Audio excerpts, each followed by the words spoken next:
Hello, happy Tuesday. Hello, Blitz. How are you? Can I just say it feels really weird for this to be my first stream of the week? Literally all night last night, I was just like doing stuff, and I kept being like, I'm forgetting something. There is something I need to be doing right now, and that something was streaming because the muscle memory is strong, so it is gonna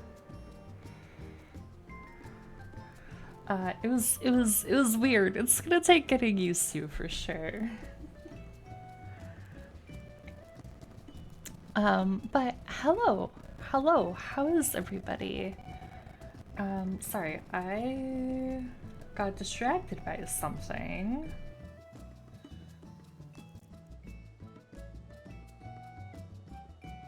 I'm just trying to. Okay. Okay, hello. I'm here. How is everybody? Are we good? Are we having a good day? I'm all over the place today. But we are back in 14. I am really excited to be doing more MSQ stuff today, but it's also gonna be weird because it's like, oh yeah, then I can do reset stuff because today is reset day in 14. Except for that all I did today was like island stuff. And now we're here. So, hello, Fearson. How are you? You have worms, like in your body, or like you helped worms off the sidewalk because it was raining and you didn't want them to get squished? So, just all sorts of things are being different today. So we're gonna go straight into MSQ, which is also gonna feel weird. It feels so weird to like, I don't know. This whole week is just gonna feel weird. It's the first week with the new schedule, I think. So, oh, also, I like rearranged the front yard a little bit. So I moved the ponds and the bench over here because I was thinking that like in the summer, like it's so hot that it would be nice to like sit and then kind of like dangle your feet in the water, you know? I thought that would be nice. And then moved the deck over to this corner and then got like a cute little tent to put under the tree, put like a little picnic set under. So I feel like I don't know, the problem is that these all feel really disconnected and I'm not sure how to resolve that. But I like them all individually. So I'm happy. It's coming together. I don't know what to do with the inside still, but I feel like I'm getting closer with what I want on the outside. You're full of worms? Oh no. You're tired and trying to finish up these damn tickets. Are they like super hard to find? I started the summer event, but I haven't done that much with it. All I do know is that every summer Genshin reminds me that I would in fact die for Klee if anybody like, you know. Oh, also because I look, I ranked up my island, which meant I had enough currency to get this really cute barding for Eiffel. He looks like a little cat. Makes me very happy. You're basically like those 3 raccoons in a trench coat, but worms. Oh no. I'm gonna make the music a little quieter. They're not hard. You're just lazy. That's fair. I will kill people for clean Chi-Chi. Honestly, same. Like, I genuinely love that the summer events are just like adventures with Klee because she is so precious and I love her so much. How to solve your problems? What kind of problems are we talking about? I probably won't be able to help, but...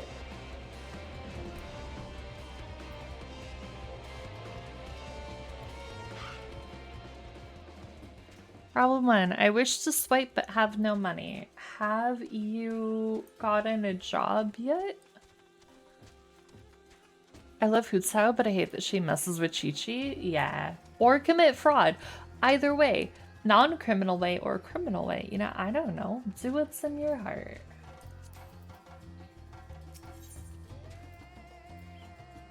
You could help by giving me the front digits on your credit card and those 3 silly little numbers on the back. Listen, we've talked about this. I don't have a credit card, so I have nothing to give you. I have nothing to share. Also, I don't like the idea of committing fraud on me. I would rather you didn't steal my money. How do you live without a credit card? Easily? I don't know. I have had one before, and I used it when I was traveling, like internationally, when I like studied abroad. I think that's honestly when I used it the most. But that was a long while ago now. Do you barter? No. We've talked about me being bad with haggling, remember? It's not a strong suit of mine. I just use a debit card. Honestly.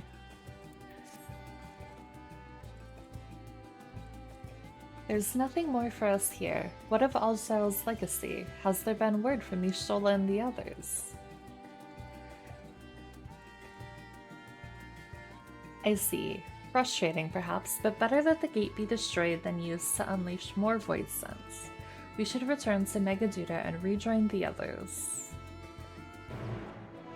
You're already halfway to stealing my identity? I don't need to mount. I don't know why I pressed that button. Are you really though? Are we sure about that? I'm pretty sure if you could steal my identity, you wouldn't always be asking me for like my credit card numbers. I'm just saying. I don't know that those two things really go together.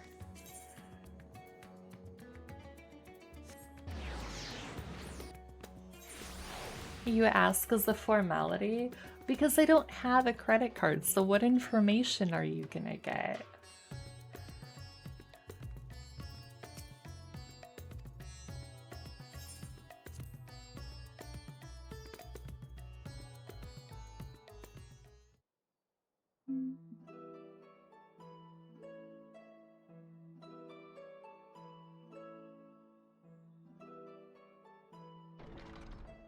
You're not returning the dress you bought?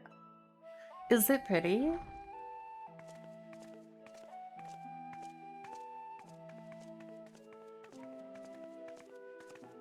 Or the hair extensions? Thank goodness you're both all right. Unfortunately, we have nothing further to report apart from the loss of the gate. But tell us, how did you fare on the mountain?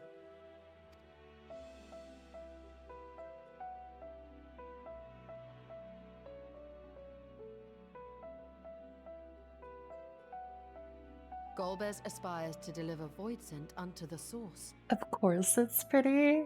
You think Star would have a non-glammed out wardrobe? What do you mean a non-glammed out? You mean me?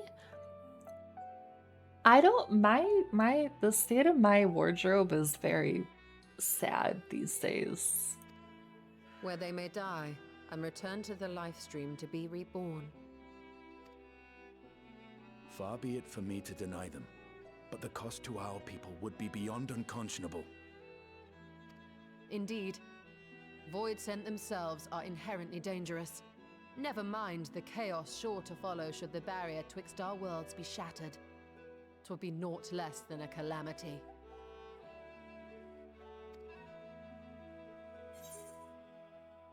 I can't let that happen. How can we prevent this? The simplest way would, of course, be to strike at Golbez himself. That said, our task has been rendered rather difficult. You mean us? We share the star identity now? I never agreed to that. I would like to keep the star identity. Rubicante have deprived us of a means to cross into the void. Kenyatso's faint. That was doubtless what he meant when he said his part was done. Golbez sacrificed 2 archfiends just to stop us. He must need more time to break the barrier to our world. Then the days ahead will be critical. We must find a way back to the 13th.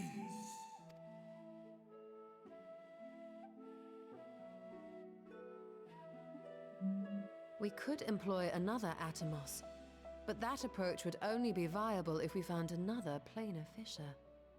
An unlikely prospect. What's the thing about destiny? We're just actors in reality's predetermined narrative. I don't agree with that, actually. I believe if we all had a fuck ton of spare fashion money, Star's wardrobe would be the most glammed out. Could you imagine, Blitz? Oh my god, if I had like unlimited money and I could just indulge in the kind of clothes that like I could get with that kind of money, it would be so good. Fortunately, we gotta ball on a budget.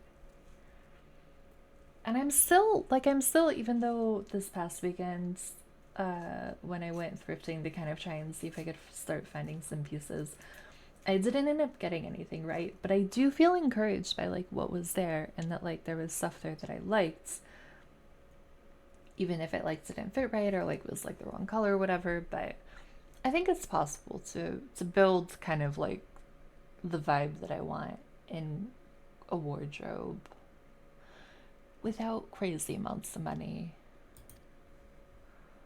Better we explore other avenues. If you will excuse my absence, I shall return to Charlian to look for information. By all means. Meanwhile, I shall seek the counsel of our alchemists.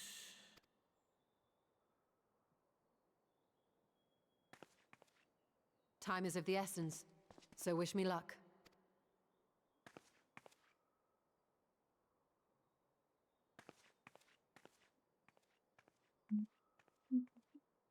I'm no scholar. I'll find another way to keep myself busy here. Shola alone will be more match for those stones. How about a little training to keep your lance arm honed? I guess that. I don't know.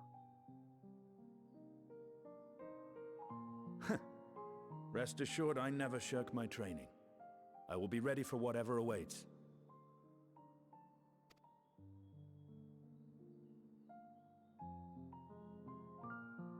Zero. May we call upon thee when next we venture unto the 13th. Aye. And in case you're wondering, I won't ask for further payment.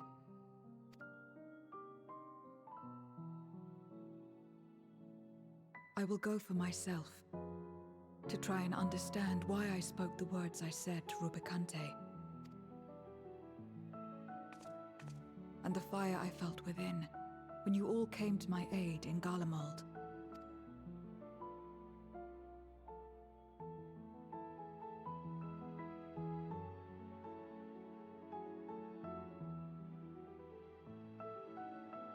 While our esteemed sorceress battles her tomes, let us see to our own affairs.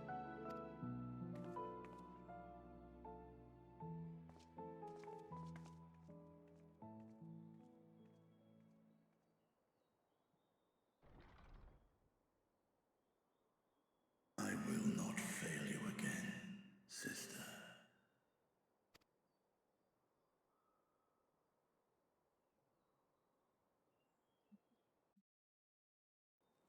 Your wardrobe would just be full of fantasy stuff like cloaks and fashionable armor.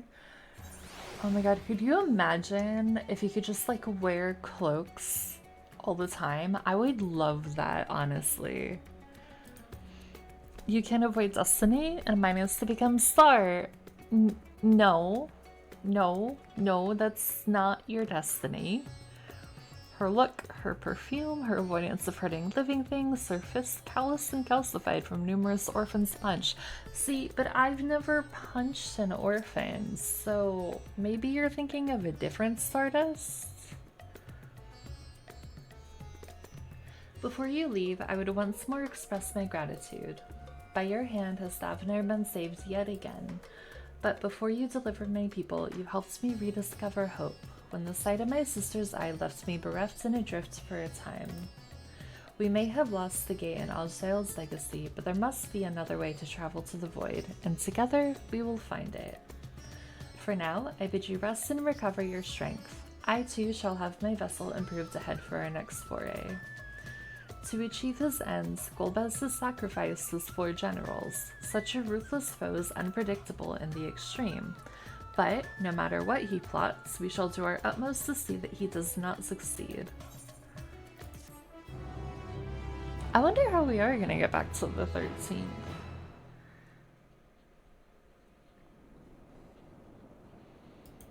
Actually...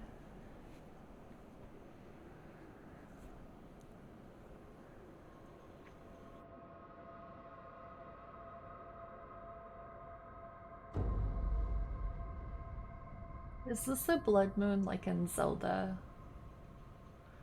Meanwhile, on the moon in the 13th.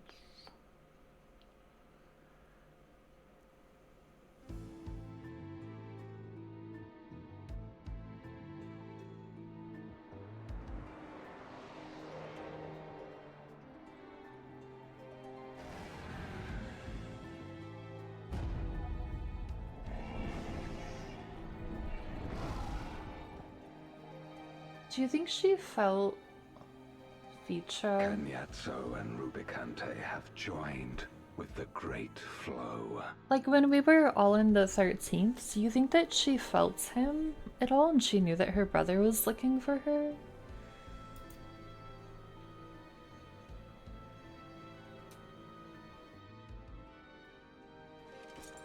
In this world, 'tis the ravenous who are useful, and few were as ravenous as they. You were fine pawns, my archfiends, and you have played your parts to perfection.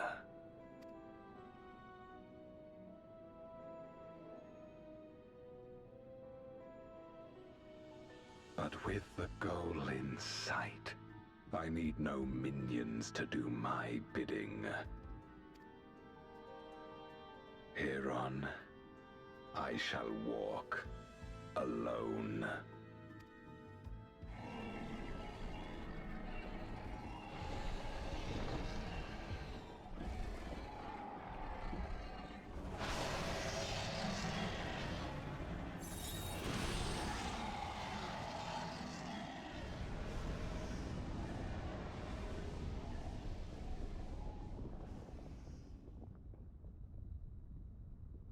Is that like a gladiator stadium?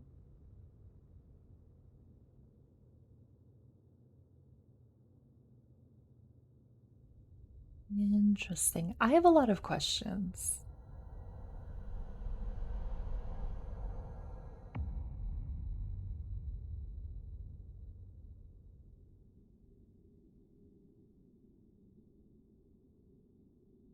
At long, long last, the end draws nigh. The end to life on that star, and the end to my suffering.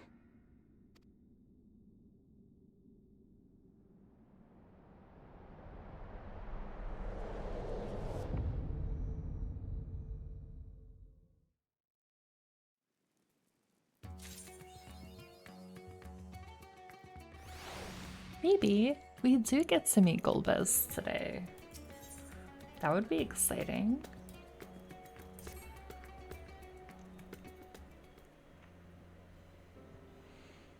Stardust, 'tis good to see you. Have you any news from old Charlian? We've yet to hear from Ishola regarding her search for a means to return to the void. I must confess that her silence has left me feeling restless. Nor am I alone in this. Estinian has such an excess of energy that he has been helping to train our soldiers with nary a grumble. As for Zero...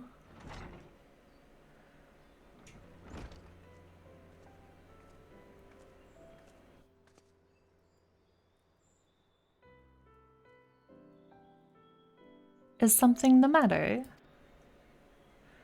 No. Stardust paid us a visit, and so I was apprising her of recent developments. Or the lack thereof. Are you heading somewhere? Aye, to replenish my ether.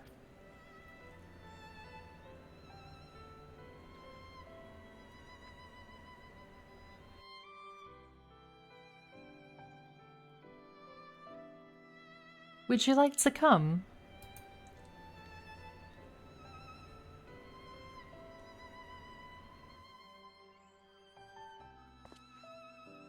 A rare but most welcome invitation. Timely too, I might add. I myself was thinking of venturing out into the city. It would be my pleasure to join you. You will accompany us, of course. Come then, I've an errand to run at the bazaar first.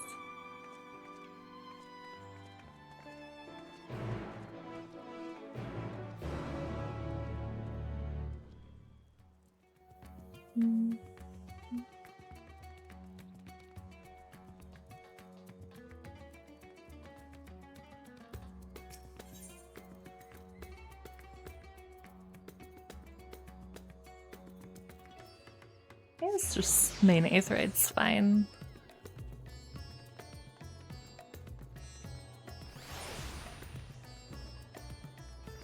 It still shocks me. I don't think it should shock me anymore, but I am still always surprised by how many people are here. Like, literally any time of day I've ever come here. I guess today it's a little bit more packed, probably because it's reset, but there are always a lot of people.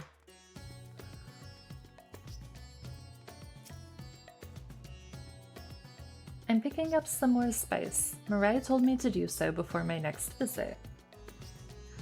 Mistress Zero has quite the tolerance, you see. The sisters know we Hanish are fond of spicy food, but I doubt any of us could keep up with her. With just the spices they normally have on hand, the Mayhem can't quite satisfy her, which is why I'm happy to provide what they need to achieve more rigorous flavors. Now then, variety being the spice of life, perhaps you'd like to choose something extra to blend with Mistress Zero's usual. It'll help to keep things interesting. What do you say? Fine by me. You can appreciate the nuances of this world's sustenance far better than I can, I expect. Oh, I'm too far away.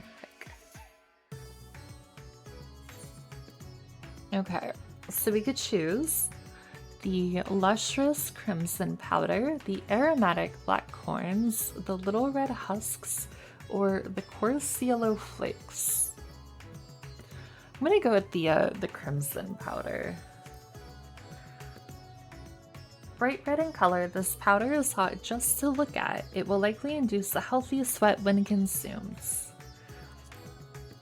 Yeah, I would never eat that IRL. I am not good with spicy food. Ah, that's a fine choice, but don't take my word for it. Here, have a taste. Zero may wish to observe your reaction. It would be considerate to sample the spice in her presence. Okay, let's see. How bad is this gonna be? You tentatively place some of the spice on your tongue. A veritable blaze engulfs your mouth. Yeah, that's my face when I eat spicy food. Your reaction speaks volumes. That will suffice then. I love that she watches us like be in pain from the spice and is like, yeah, that looked like it went well. Always a pleasure, Mistress Zero, and do give Maride my regards.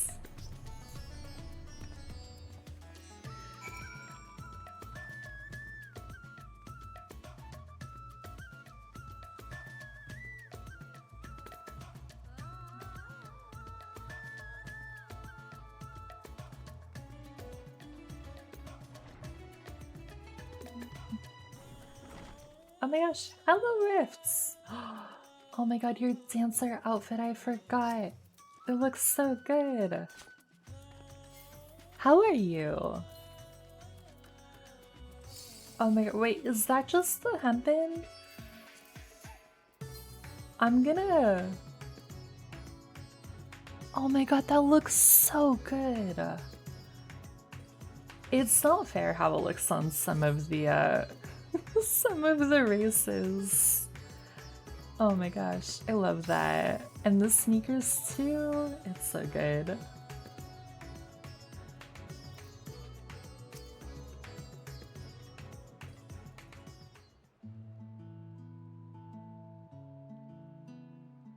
My usual, please. But with this spice.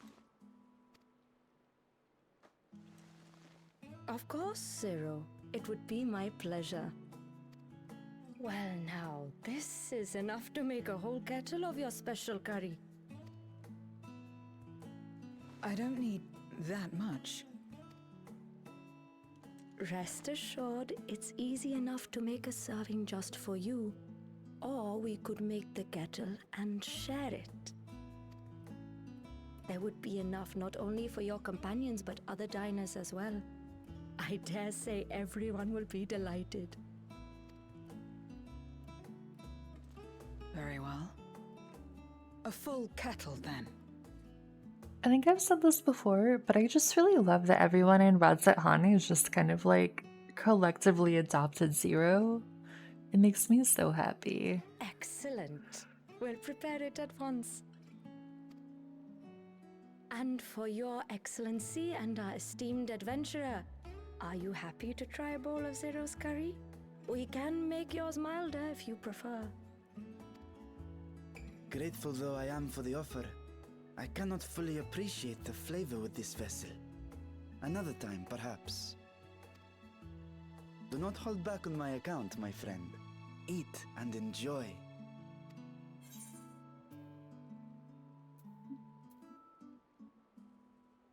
You know what? Let's eat it spicy in solidarity.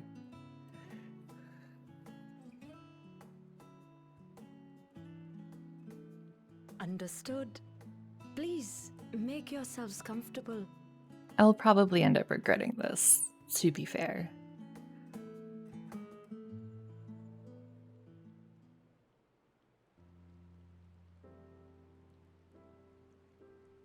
It gladdens me to see you taking to life in Radzat Han, Zero. In the area of our cuisine, not least of all. Spicy dishes have long been favored in our Sotri clime for their ability to whet the appetite and cool the body. Of course, spices also have the effect of preserving foods, which makes them highly coveted in foreign lands. All of this has given rise to a thriving spice industry, and the wealth it brings has allowed our nation to prosper while maintaining its neutrality. So you trade your spices? Seems rather more complicated than trading in ether. We can't challenge fate? I mean, we can. In the beginning, this land was no more than refuge for me. But now it is my home, and the people of Radzat Han my beloved children. Together, we build this vibrant nation. And naught would please me more than to show it to my sister one day. Vibrant.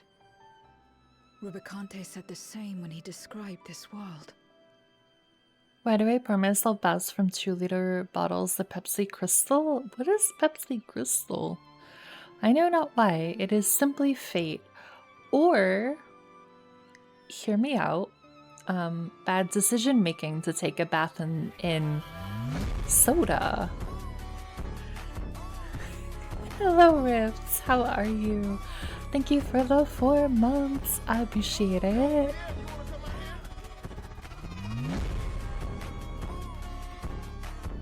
One month, 2 months, 3 fabulous months. What? Nothing happened. Isn't 3 the magic? Isn't 3 the number of the day? There's one more. 4 magical months. The number of the day is 4. I can't believe it's been 4 months already. Time is flying. How are we already almost in the middle of July? Like, what the fuck is happening with time? Where is it going? What is happening? I don't know. I feel like it's been more than 4 months in the best way. But I hope you're doing well. A reminder of all that has been stolen from us.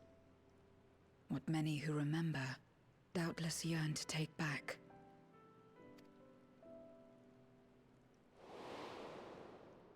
Our home is a lost cause. That's the read I Our only get. choice to begin Sorry. anew.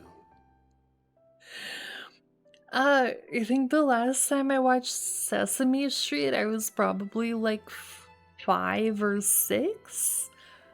I'm sorry. I'm sorry I have failed you on this day. Yes, Sauron references. I have seen Sesame Street. It's just been a lot of years.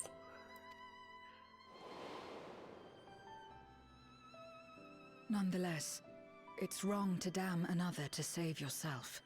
As I told Rubicante, as I found myself moved to speak. Emma's lying to you. She's never seen the light of day outside the bunker. Excuse you. I went to the grocery store today, which is outside of my house, so I did indeed sweat a ridiculous amount for like the 5 minutes I was actually outside between my house, the car, and the grocery store because it is too hot in Texas. I still do not understand what made me feel this way, nor what compels you mortals to help one another. But I hope to someday. Hello, Freak. How are you? Yeah, I unfortunately live in Texas. I hate it. I'm really vocal about that. I don't like it here. I'm hopefully leaving in the next couple years, so I'm really happy. I thought it was bad on the East Coast. At least on the East Coast, you guys get like actual seasons. Texas is just like bearable for like 4 months and then unbearably hot for 8, and I would not wish it on anybody. How's your night going? We too hope that you will find the answers you seek. You didn't go outside today? You're pretty sure it was mid to high 90s? It's too hot everywhere. I hear y'all are going through a rough time right now. Oh yeah. So you want to know what people in Texas are asking, like the people in charge are asking the residents to do? Because apparently we haven't learned from like anything that's happened over like the last 5 to 10 years of like making sure that our like power grids or whatever are up to snuff with whatever we need for the weather that has been here forever. Is like literally the like hottest parts of the day, they're like, turn off your air conditioning because we need to save energy. And it's like, I understand the sentiment. I am not against saving energy, but like, no. Like, no. Why would we do that during the hottest parts of the day? Like, nobody is gonna do that, and it just drives me nuts. Is someone on the cool coast? This temperature is merely divine justice. Wait, what does that mean?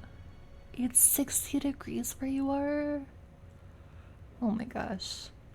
Yeah, basically just like don't run your AC at like noon when it's really fucking hot. 82 degrees and 65% humidity here. Okay, so here's the thing about Texas weather, right? Is where I live didn't used to be super like humid. It's like a little humid, but not that bad. And honestly, like the dry heat was like not terrible, right? You go outside and it's just hot, which sucks in its own way, but like when I first moved here, that's kind of how it was. But then over the years, it's been getting more humid, and I hate that because I do not really personally enjoy the simultaneous sensations of going outside, being really hot, and then also being really like instantly like sweaty and damp. Like obviously you sweat if it's hot, but it's different in a dry heat. Does that make sense? Like I much preferred the less humidity, but like the way that the climate's all changing, it just keeps getting more and more. And I'm just like, yeah, no, I'm just gonna stay inside and not go outside unless I like literally have to.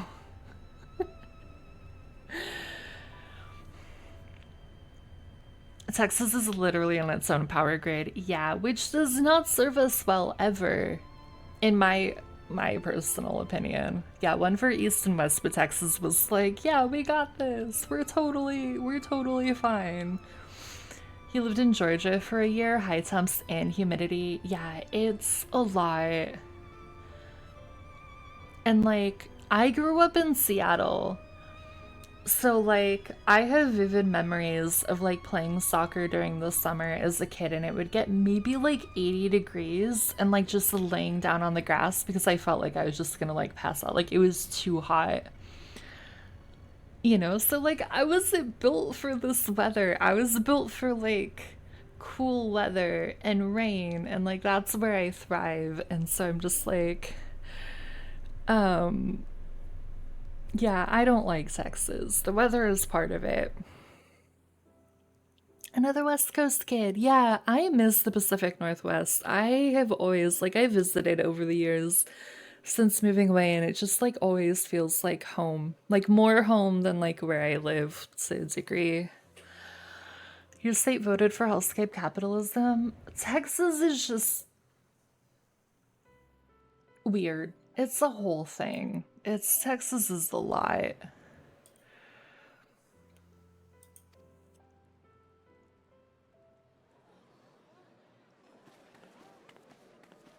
Yeah, Texas is just a thing. What's happening? It's an enigma in itself. Compliments of Mistress Zero, the Satrap's honored guest. We are serving a special curry for anyone who wishes to partake. But be warned, it is not for the faint of heart. Okay, I'm not gonna lie, that actually looks really good. Like I would fully eat that curry. Oh, by all means, I'd welcome the challenge. Yeah. Sisters have mercy. The smell alone is... Yeah, see, he's me with spicy stuff. Oh my god, oh my god. It burns! It burns!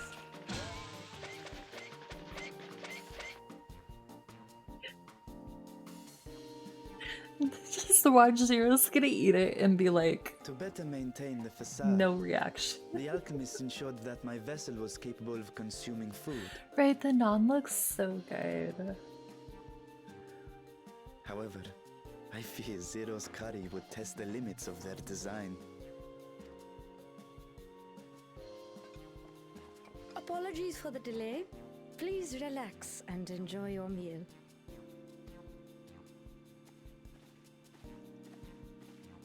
Relax. I don't have time for that. I've been waiting for this. Come. Let's replenish our ether. It's like the most dramatic thing. She's so intense about her food. And I love it. Honestly, I'm here for it.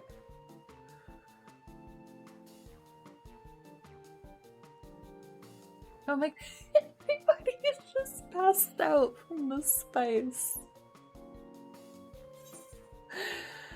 Oh my god. Yeah, and then Zero's just here, like, not affected at all. I guess I have to get used to Texas heat since you're gonna steal Star's identity. No, we're not stealing anybody's identity. Yeah, Zero. Emotions are useless. Also Zero. Food. I love her joy. They do have Thai iced tea. Oh my god. This is gonna make me hungry, but like, I don't care. It all looks so good.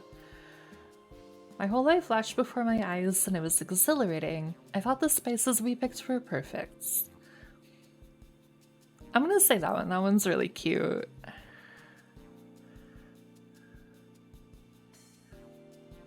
I trust you have eaten your fill.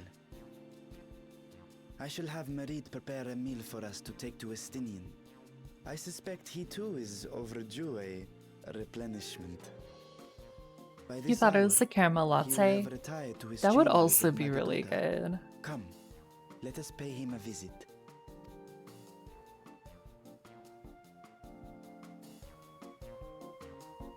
Honestly, they could tell me that it was like anything in that cup and I would still drink it because it looks so good.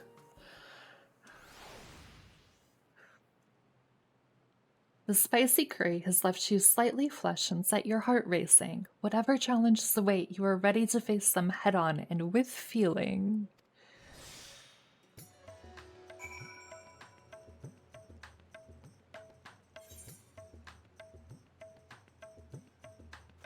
You've never had a latte with caramel cubes on, but now you want it? Oh my god, that would be amazing.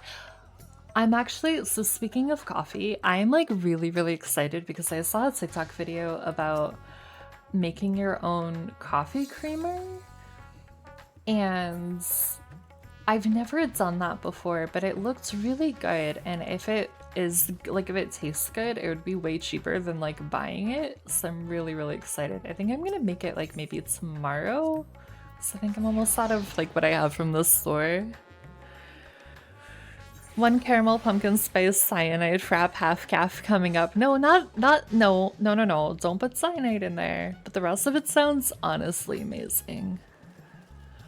Tickets are done, the Primos have been collected, and the Kaya skin is a cool bonus. I like looked at it the other night in the event thing. It actually looks so good. I'm so excited. Why did I come back here? Why did I not go to where I need to go? That's the real question. Tell us how it goes. I will. So it's like the way that I saw in the videos, you take like some of your milk of choice, which for me would be oat milk, and then sweetened condensed milk, brown sugar, and vanilla, and then you just like heat it up on the stove so like it all kind of dissolves. And then you just pour it in the container and then put it in the fridge so it gets cool, and then you have creamer. Without like heavy cream, I guess. But like I'm fine with just oat milk in my coffee if I'm like really in a pinch, but I really love flavored sweet coffee. So I'm like really excited because also what I think you could do with this if it works out is like make like different like flavors, simple syrups, and then mix them together and then be able to have like whatever flavor you want, which I'm really excited about the possibilities of that. Part of the identity theft plan eliminates Star Prime. Oh no, I don't, the more you talk about this plan, the less I like it. Big thanks to Kaios and and YouTube for helping me find some of the tickets. We love people that put out resources for other people. Absolutely.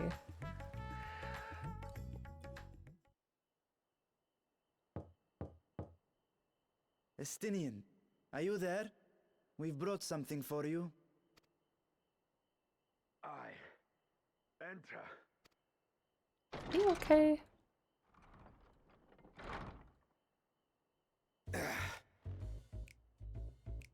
Oh. Oh, I see.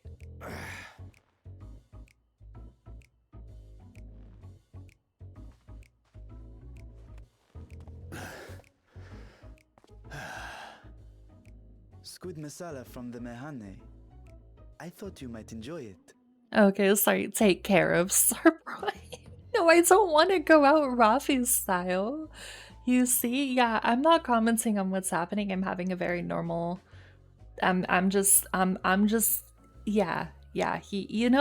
We're just gonna listen to their dialogue. That's Masala, all. eh? I prefer my squid dried, but I'm sure it won't disappoint. My thanks. Idle as I am in our sorceress's absence, I see. I can't offer much in the way of entertainment, but make yourselves comfortable.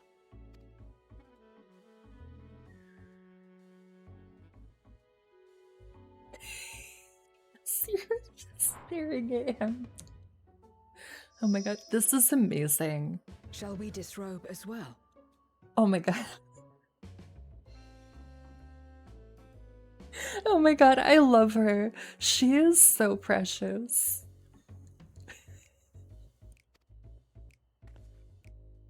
No, no. We simply caught our friend unprepared. He will make himself presentable at once. I am sure. Oh, you're not wearing a shirt? Should we all just take our shirts off?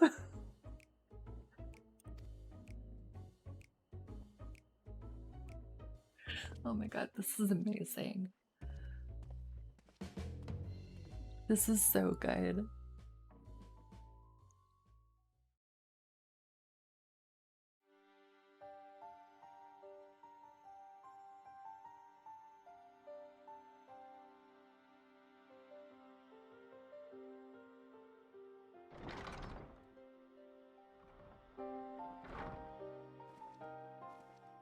At last. Orianche. We've been looking for you. Oh my god, do we get... I really hope that... Okay. Here's what I really hope that they get to do, is I really hope that Zero and his Cinean just get to nerd out, because I feel like if there's anybody who would answer all 50 million questions that she probably has, it would be Urianger. Although I say that and then realize that that's like literally what he just did with the Loprite, so maybe he would be tired of answering questions. But imagine if they just get to like geek out about how things work and stuff. And the Fae. Do you think Urianger ever gets tired of being like the encyclopedia of the source? You like the range of reactions people have to that bit? That was amazing. I would have said yes. Yeah, he's like literally just like put on the first thing he could find, I think. My friends, tell me, were you able to devise a way to return to the 13th? I believe so. It required a visit to the moon, where I took the opportunity to enlist Urianger's assistance. Ishtola hath told me all. I should be glad to help you free Ashdaya and put an end to Golbez's dark plot. If Rubicante spoke true, both Golbez and Ashdaya are on the moon of the 13th. Unlike here in the Source, however, we have no means of making the journey from the surface of the star itself. The technology simply does not exist. Therefore, I propose that we employ a gate to deliver us directly to our destination. Gate to the moon? Is such a feat possible? In theory. Having once been a single hole, the Source and its reflections share striking similarities in geography. Post-Shadowbringers Urianger hits different. I am just so... It makes me so happy that he gets to like actually like wear an outfit that feels like something that he like wants to wear. You know, I was really... So in Shadowbringers, when he like first he shows the Warrior of Light his outfit and he's like, what do you think? I wanted to be like, it looks so good, but there wasn't an option for just like, it looks really, really good. And I was really sad because I really just wanted to hype him up because he was so nervous about it. And I know you're probably not talking just about the outfit, but like, it just makes me really happy to see all of them over the series and over the story just really kind of come into their own. Because I've been re-going through ARR on an alt, and like A Realm Reborn Urianger is so different from like Endwalker Urianger. And I know that they're all different, right? I know that everybody has grown and had these arcs and stories, but it was so different. I was like, oh my god, I don't even recognize you. Star confirmed fashion leader.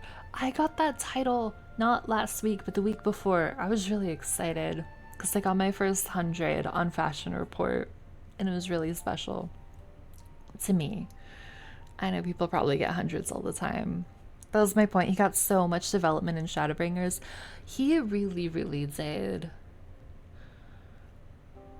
It just makes me so happy that, like, because I feel like in kind of the original iteration of the Scions, like, I at least personally didn't have like a huge emotional attachment to any of them, but like getting to know them a lot better as we've got into in all the different expansions and kind of see them like try things and succeed and stumble and fall and grow and pivot and adjust and like all the things that we've been through, it just makes my heart really happy how much everybody has grown, but then also how everything that we've been through together has really like solidified the like relationships that we have, right?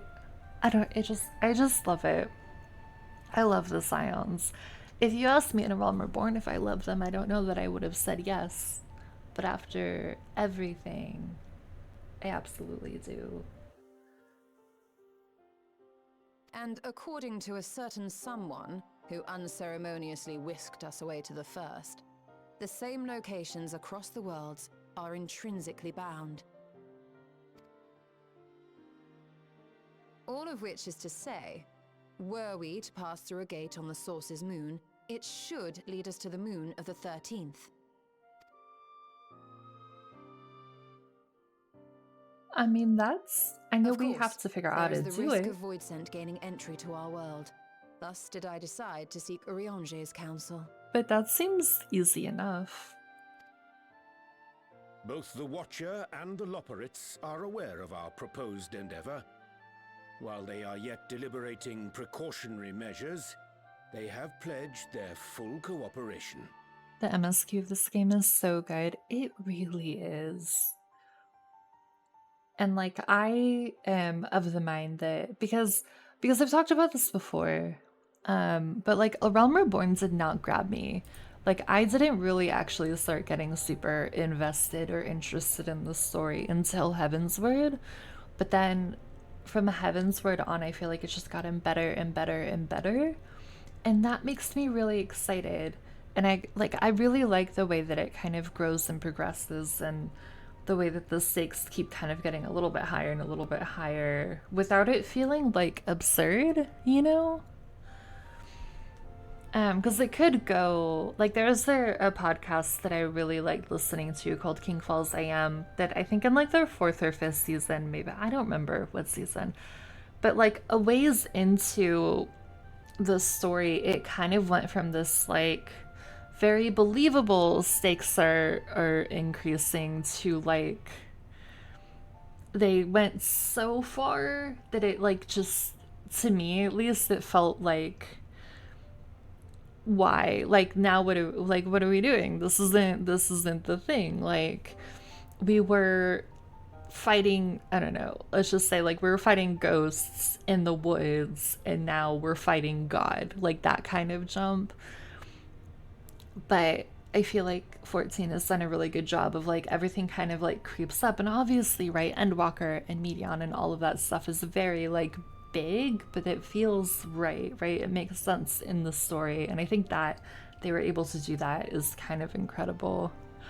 Yeah, full MMO and a full JRPG, and honestly, I love that. Like, I love that we get such a good story. Because like in Lost Ark, which was my first MMO, the story was like, eh. That was not the thing that I really, like, loved the most about the game. It was there. It wasn't... I don't think it was terrible, but it was definitely not good, in my opinion. How dare you? Are you gonna sit here and tell me that you think that the story of Lost Ark is good?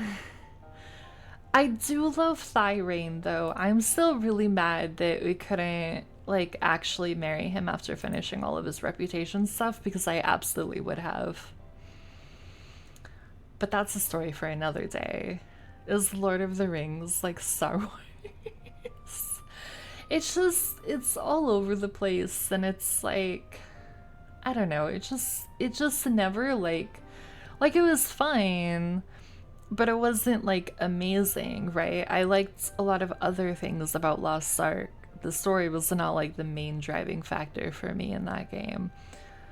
Whereas, like, I feel like here, I've gotten such an incredible story that it's like all of the other stuff is almost like a bonus, right? Like all the MMO stuff is almost like a bonus because of how good the story is when you're playing through the MSQ. And like, I don't know how they do it. I don't know how they figure out how to do that, but they did it.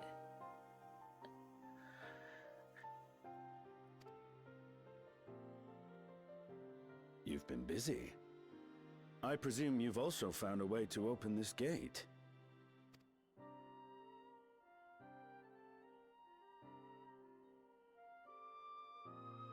Be it in Radzat or Sharlayan, scholars have long cast their gaze unto the endless dark of the void. And so, with harnish insights to augment our knowledge, we have indeed conceived of a promising plan to pierce the veil.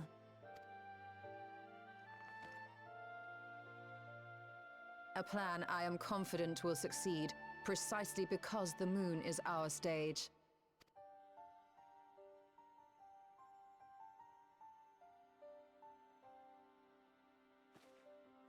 The preparations will be extensive, and we will require vast quantities of ether. After all, our gate must be large enough to accommodate another great worm.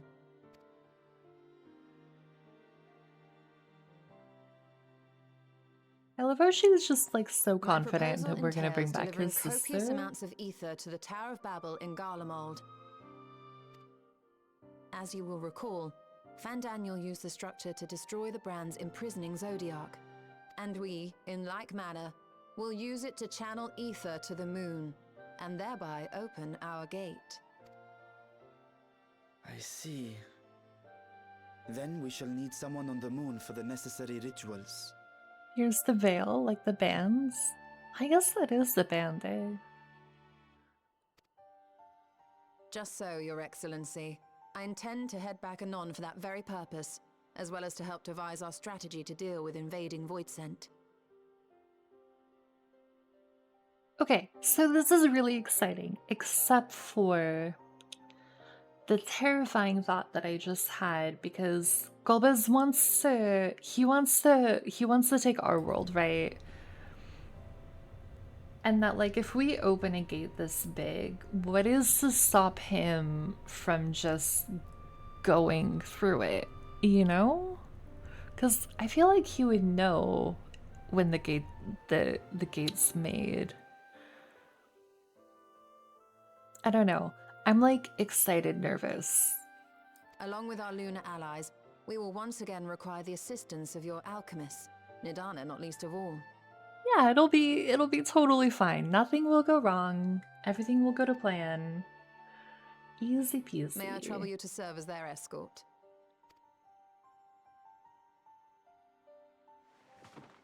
Fine by me.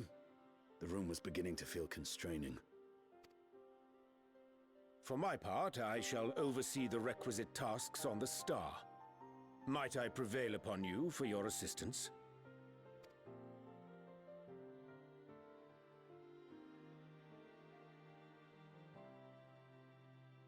If all are in agreement, then let us set to work. We'll open our gate, and we will stop Golbez.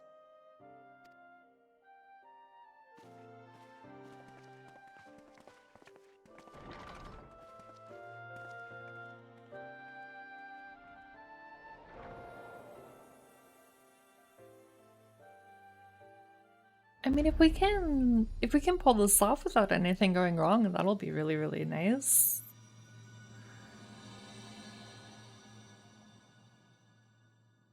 Wait, are these the patch names? Are these the patch names that are showing up here?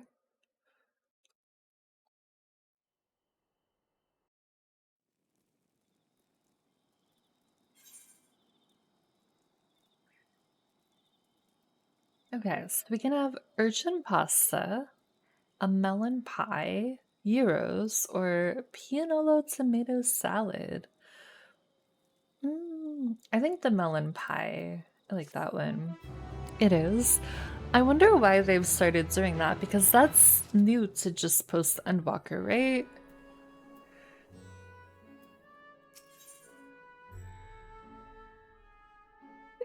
I love that the quest is called Going Ham. If one and all are ready, then let us set forth our preparations to complete.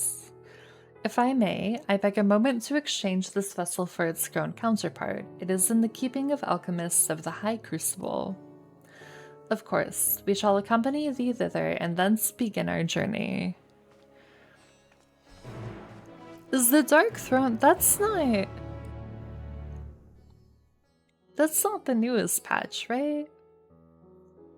I don't want to Google it, because I'm scared. I'm trying to remember what was on like the launcher thing when the newest patch dropped. I'm completely blinking.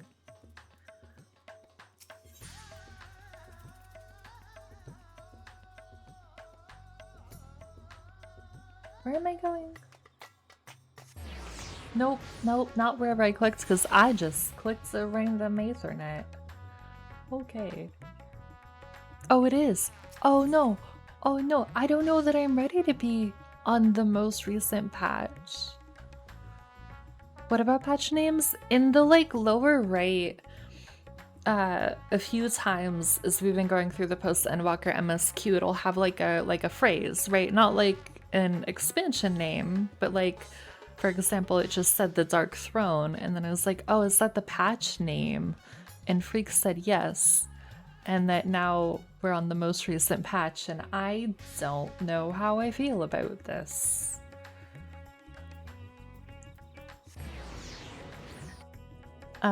Because I really don't know what I'm gonna do with myself when I have to wait to know what happens. I mean, I know that I wait in terms of like, I'm only doing MSQ on stream with you guys, but like when it's like when I actually get caught up, you know? I don't know. I don't know how to feel about that. I mean, I know that we're not there yet, but closer than I've ever been. You're already tired and have a headache, so you're gonna hit the hay. Have a good night all. Hope the stream goes well. Thank you, Blitz. I hope that sleep helps with your headache. I hope it goes away soon. Those are never fun. It's not new. The patch is usually the name after the part of the story the game is on. I guess maybe I just don't remember them showing up before.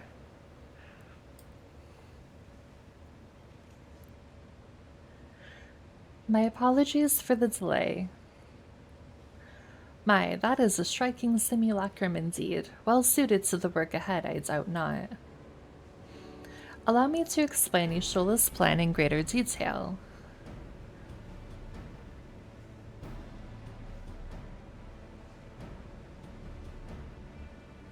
As you know, we seek to open a void gate in Mare Lamentorum that we might gain direct passage to the moon of the 13th. Whilst our comrades labor upon the moon, we must needs accomplish two tasks. The first is the procurement of a substantial quantity of ether and subsequent delivery of it unto the Tower of Babel.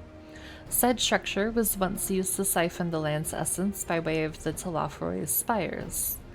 Such a method, however, doth pose an unacceptable risk to the greater ethereal balance of our world. Thus must we seek an alternative means of conveying our requisite resource. Our second task doth pertain to the use of the Tower of Babel itself. You may recall that this portal unto the moon was placed under the supervision of the Ilsabard contingent. If we would employ it to different ends, we must first obtain the contingent's express permission. I should like to believe they would not refuse us, so perhaps we should concern ourselves with the ether problem first. Have you any idea whence we might source the vast quantity needed? Aye, a likely location doth come to mind. Let us make for the airship landing. There I shall reveal more. Typically, one of the final quests also have the same name as the patch, but that hasn't always happened. Like, for example, the last quest of every main expansion is the same name as the expansion. Yeah, I'm pretty sure every time I've got into one of those, I'm like, oh shit, like things are about to like really happen. Before I go, I have a random question for anyone. Can any of you sleep if you know there's a decent sized spider in the same room? I hate this question, and for me, the answer is no. I am not a friend of the spiders, personally.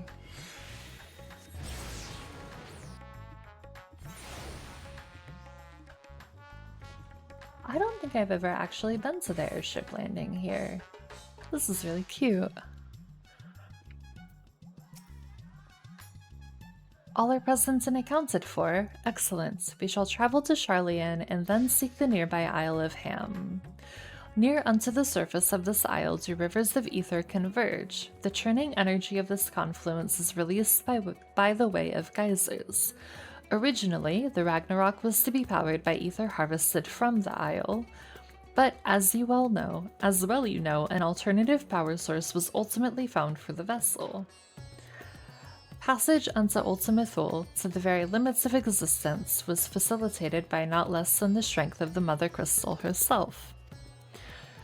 As such, the Isle of Ham's vast ether deposits remain untouched. We may help ourselves to that energy, provided we are able to secure the forum's permission. Yet again, with needing permission, is nothing straightforward in this world. Such is the nature of politics, I fear, and as the Scions of the Seventh Dawn have been officially disbanded, no longer are we a recognized collective, a somewhat disadvantaged position, bureaucratically speaking. It's hard because I'm thinking of that juicy, delicious sucker. Oh, no, I don't like this. Maybe he'll climb into my... No. The real question is, how many of you sleep? No, can we not go down this road, please? Good night, Freak. Thank you for stopping by. I hope the rest of your night is good. Everyone I've asked, though, has also said no. Guess I'm the strange one because I have a spider that lives in my house and you call him Jerry. Anyway, me and Jerry say goodnight. Have a good one. Good night, Blitz. Good night, Jerry.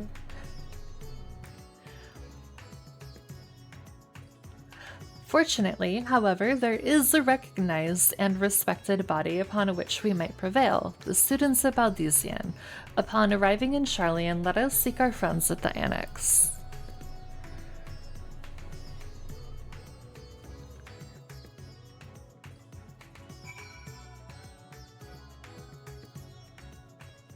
Oh, we're just here. Okay. Welcome back, Stardust. What brings you here today, and in such colorful company? Greetings, Ojika. On this occasion, we are come to seek the students' assistance in a matter of some urgency. In that case, you'll want to speak with Kryl. She's in the main hall sorting through our archives. Unless you were saying goodnight to Blitz, and I completely misread that, which is very possible. I just realized. There's a visitor with her at the moment, but it's no one you don't know, so feel free to show yourself in.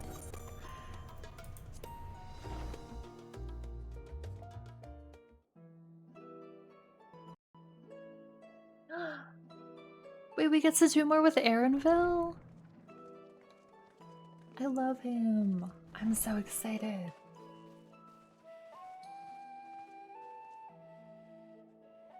Well now, if it isn't two of my dearest friends. As for the other two, I don't believe we've had the pleasure. Not in this vessel, perhaps. 'Tis I, Vashan. Though, you are welcome to call me Vritra, if you prefer. Pay me no mind. I merely accompany them. I pray you forgive us our intrusion. If you are occupied, we shall call again anon.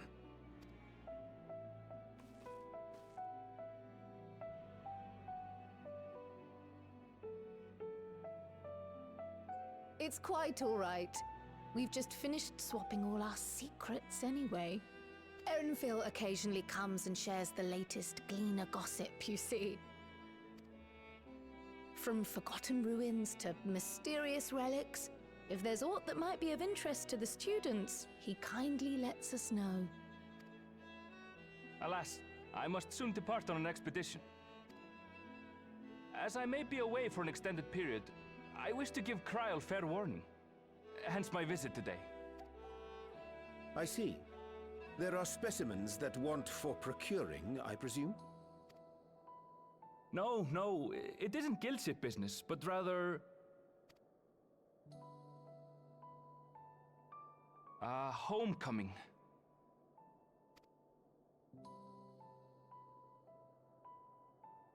But enough about me. You have business too, yes?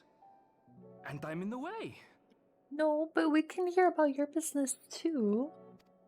Far from it. As a matter of fact, we should be grateful if you could stay and share your knowledge of the nearby isles with us. You know, Star, in some places spiders are a delicacy. That doesn't mean I have to like them. We seek a means to travel to the void. There, a man named Golbez plots to invade our world. A man who even now holds my sister hostage.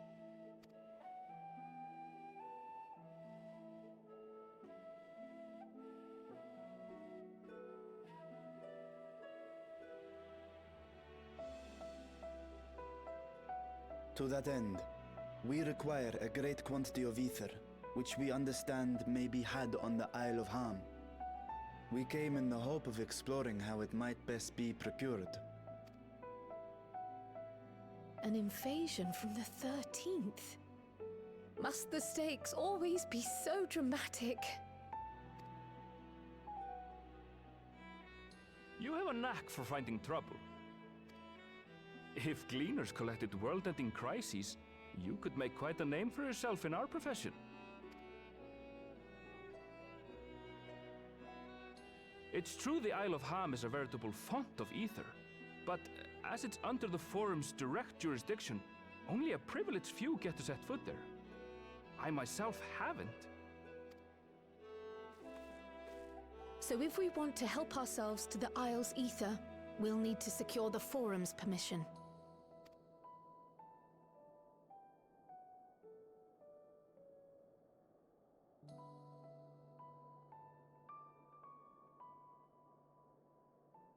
Very well.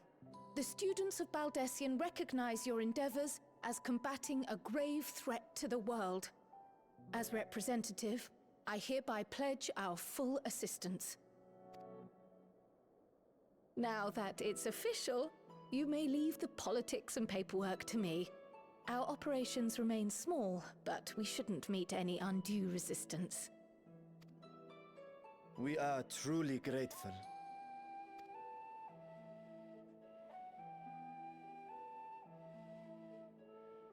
If I may. According to the original plan for the Exodus, ether collected from the Isle of Ham was to power the Ark. Art thou perchance familiar with the logistics of this endeavor?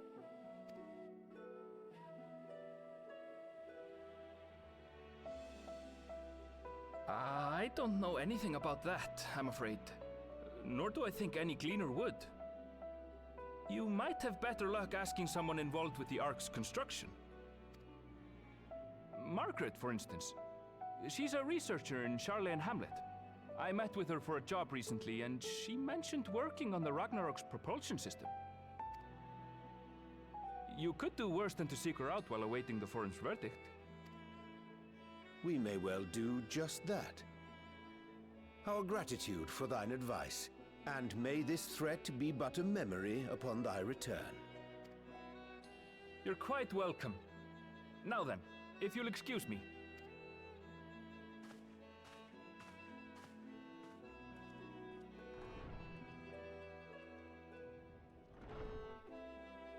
I best start drafting our petition. Go on and find your researcher. I'll contact you as soon as we've made progress.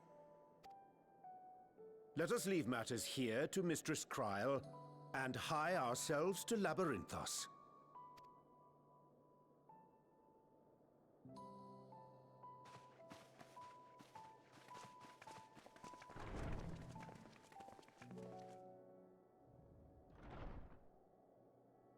Right then, time to put our best foot forward.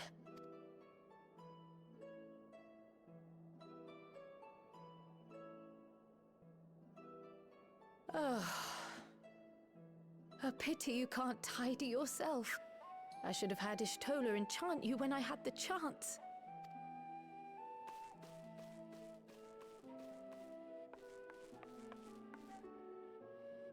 And what have we here?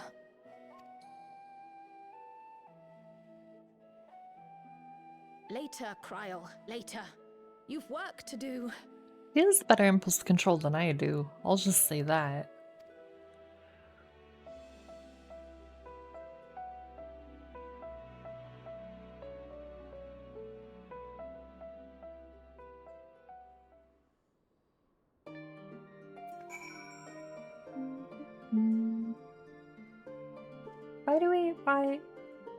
Why is he back already? Oh, probably for the new fights I've done. Okay, I'm just gonna ignore the Wandering Minstrel. I am not emotionally prepared for that. Where are we going? Labyrinthos, right? I could just do that also. Would be easier.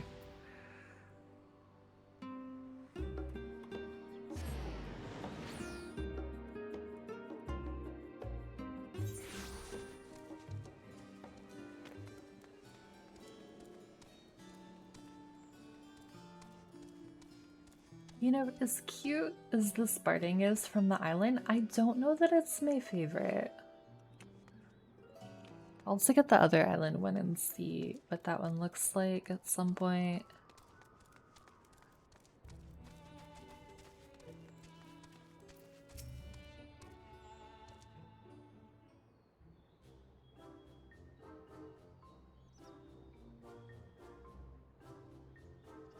Visitors, how delightful. If you require assistance, then ask away. It so happens you've caught me in post-deadline bliss. Forgive us the abruptness of our inquiry, but 'tis our understanding that thou had charge of the Ragnarok's propulsion systems. We should like to know how ether harvested at the Isle of Hom was to be stored and transported to the Ark, if the disclosure of such information is permitted. Oh, it's no bother at all. We built special tanks that can store ether just like we use casks to store wine. Simple, really. Simple, but quite brilliant in construction. They rivaled even crystals for etheric capacity. A pity we never got to use them. With how muddled and distant the memory. When Doom's deadline loomed large and we extricated ourselves from a waist-high mire of work only to end up chin-deep in another. I was at one with the world, a conduit for the energies of creation, but now I am truly alive. Who would have thought that sleeping in a bed and eating warm meals could make such a difference? Oh my gosh, she is literally every workaholic ever when they discover taking care of themselves. I say that as a workaholic who rediscovered this kind of stuff. I'm glad she's, you know, sleeping in a bed and eating warm meals, though. Why, I feel positively functional. I dare say it rivals the thrill of dancing on the knife edge of failure. You're also a workaholic?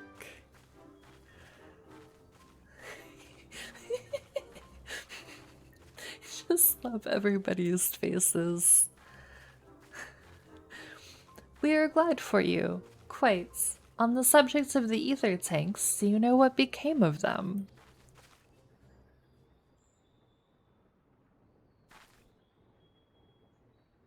What did become of them? For the life of me, I can't seem to remember.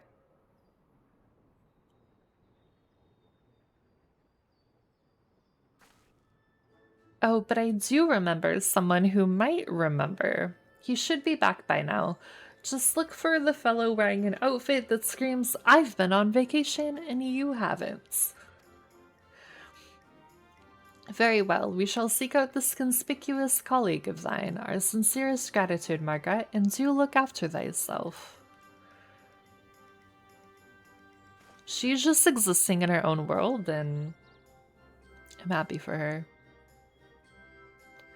Come, let us seek out this individual attired in a manner suggestive of recent furlough.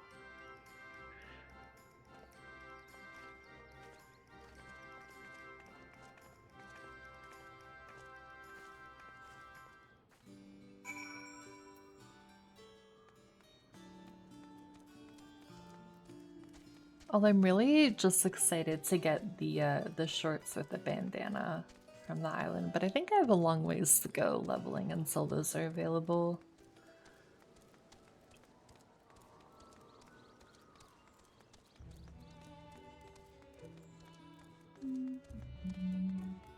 Okay, our person is somewhere around here.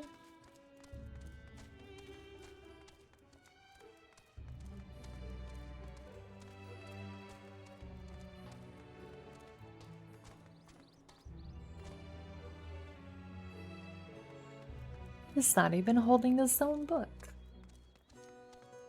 Did I miss who it is? I miss them.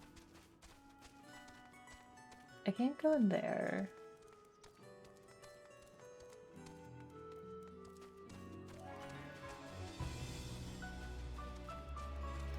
Are you over here? Oh, they are over here.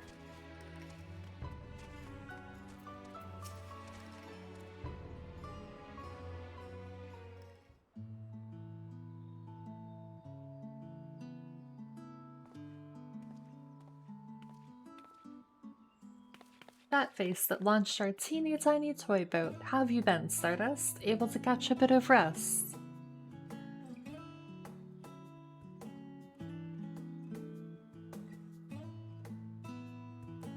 Well, if I don't know about the ether tanks, who in Byrie God's name would? Born right in me very own workshop they were.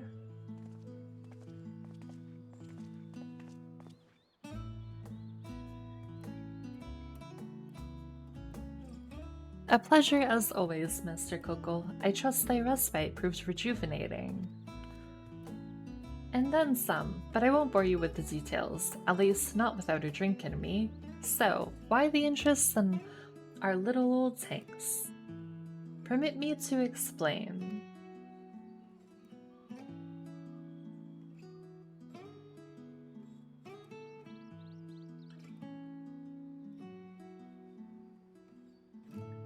I see. Think I've got the long and short of it. It goes without saying, but we all owe you more than we can ever repay. If you need our ether tanks, then they're at your disposal. There's just one problem. You need the forum's approval to set foot on the Isle of Hum. Were it up to me, you'd be on the next ship out, but that lot can't wipe their arses unless it's in accordance with procedural motions. You may be assured that my backside is immaculate. Oh my, why is that what he heard? Hi, Forshno. Valley something thighs, Master Forshno and Scholar Monteshane. What a surprise! Pardon the intrusion. The forum has deliberated your petition and we decided to deliver our verdict directly. You've been granted special dispensation to travel to the Isle of Hum for the purposes of etheric extraction, on one condition. Of course there's a condition. On account of its rich deposits of ether, the isle is home to throngs of vicious beasts. We ask that you cull any such creatures you encounter.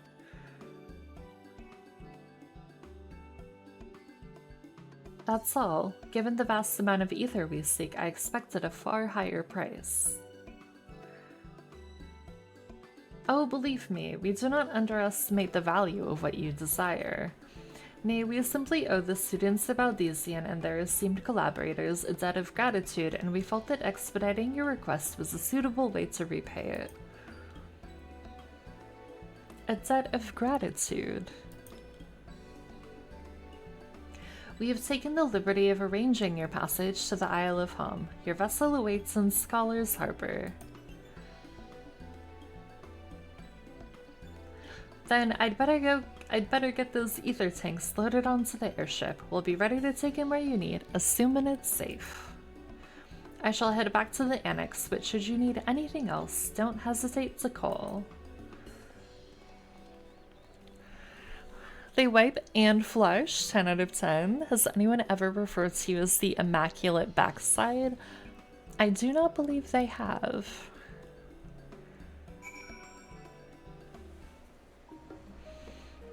Hello, Rifts.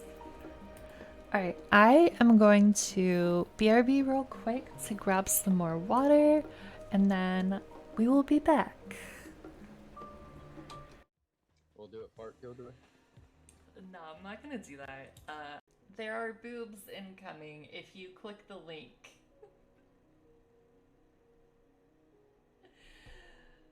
Can I put this on top of that? Is that like a thing? Oh my god, where the fuck did that go? Hello? Toxin screen down. Hello? Where did that go? Poison orb emitting.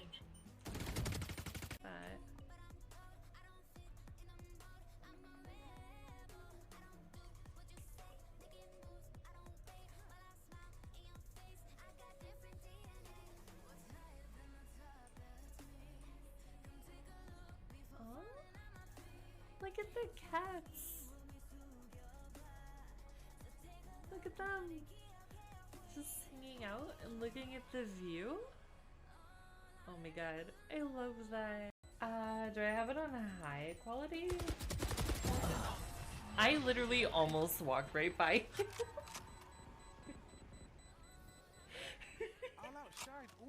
I think we both like didn't notice each other because he like crouched right in front of me and I literally almost walked right past him. I don't know. Okay, hello again. I have more water, which is always good. I'm assuming this is gonna be a dungeon, right? The Isle of Hum.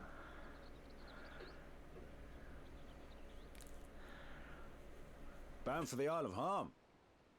You look like the ones Master Fortuno told me to expect. If you're ready to depart, then so am I. Just say the word. Is something the matter? I did recruit one other to our party, but he is late to arrive.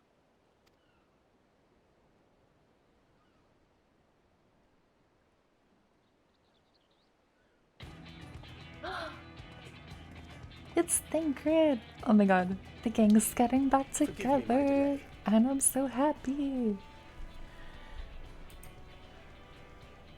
Thancred? 'Tis good to see you.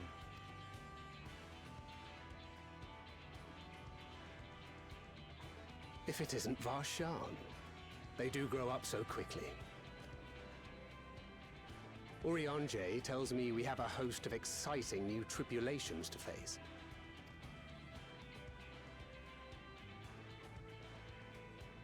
And you must be Zero. I've heard all about your daring do in Garlemald. A pleasure.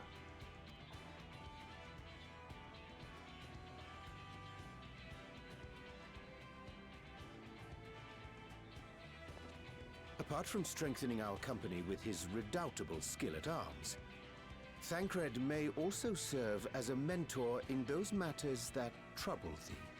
Okay, actually, Dad, Thancred, and Zero and him teaching her things. I'm so here for it. I speak of the intangible forces which bring souls together. Thancred is possessed of experience both unique and insightful that I am sure he would gladly share with thee. Thou needst but ask.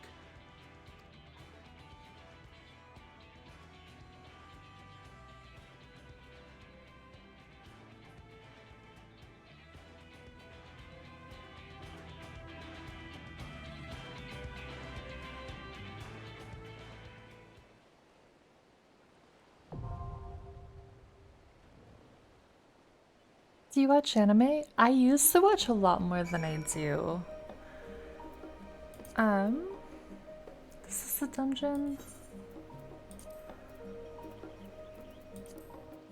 It is. Okay. Rifts, I'm assuming you want to come. Does anybody else want to come along as well? I've never healed it before, obviously, so if you're okay with maybe dying while I try to figure out what to do, then you're welcome to come along. That's not really selling it. I regret that because I don't feel like that incentivizes anybody to come join. If you want to be part of the adventures. Yeah, no rush, freak. Have you seen Your Name? I have not. You should watch Bocchi the Rock.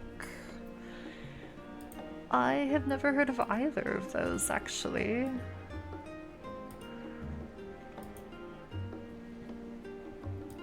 What are they about?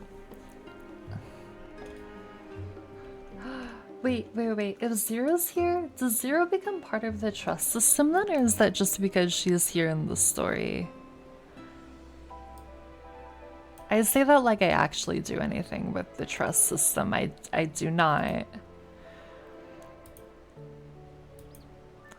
Your Name is a super popular anime movie about a teenage boy and a teenage girl who swap bodies. Interesting. Is it like on purpose body swap or accidental body swap?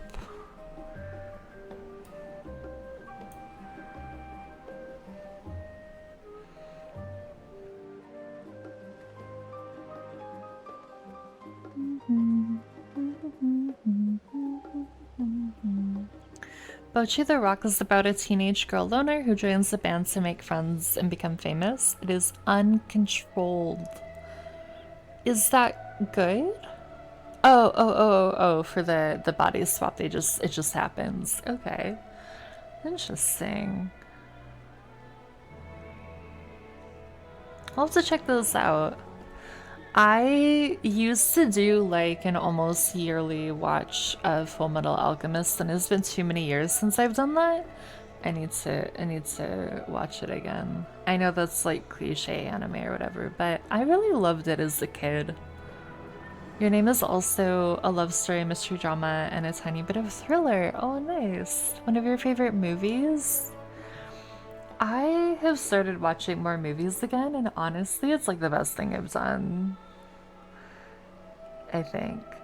So I haven't read the book Shadow and Bone, but I started watching it on Netflix the other night. I'm not very far in. Just as like, because when I do more grindy stuff when I can't sleep, and like grindy stuff, I mean like Mount Farms or Eureka or the Diadem or like that kind of thing, I like to have something that like I can pay attention to, but like, I don't know, it's just something in the background. But that like if I miss something, I don't feel like it's gonna be the end of the world. But I've been kind of pleasantly surprised by Shadow and Bone so far. I don't know that it's like the greatest show, but it's fun, you know, fun in a very intense, there's been a lot of murder already kind of way.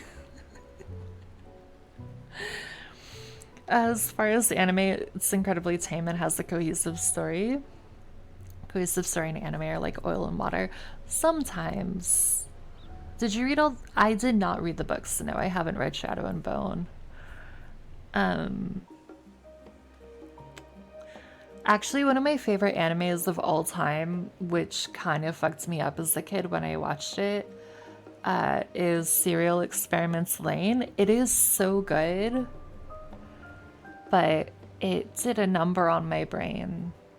Like when people talk about things that like altered their brain chemistry or whatever, I'm like, that is something that like, it's so good and I love it.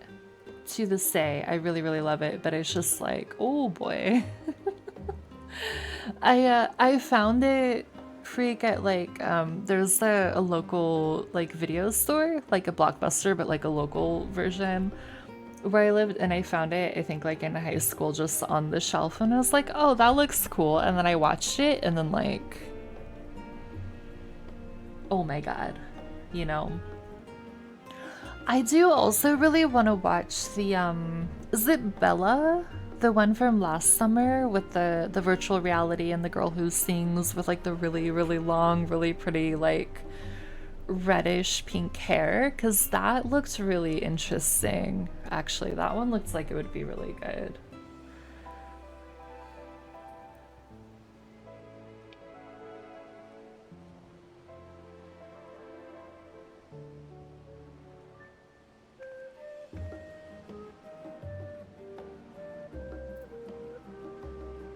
Yeah, I don't know that I think that like Shadow and Bone so far is like incredible, but it hits all the things that I kind of like in, I don't want to call it like trashy TV because that doesn't feel right, but in like something that I watch just for like fun. Does that make sense? Your cat is watching the toddler in your apartment. Are they watching like out of fear or like I'm going to eat you if you make a wrong move kind of way? Fear? Oh no. Poor kitty cat.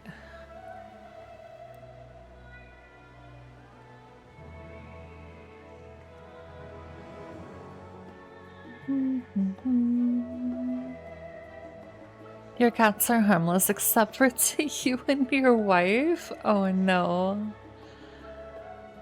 Oh, that's not good. You're the victims.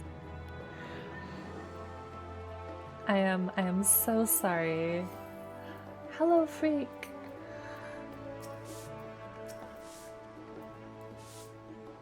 Looking stunning as always.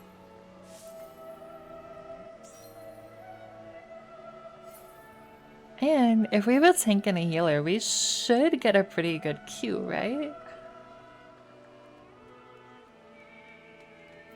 Theoretically. Also, I'm just checking, does anybody else want to come? I know nobody else said that they wanted to, but just in case. Your cat scratched up your wife's face.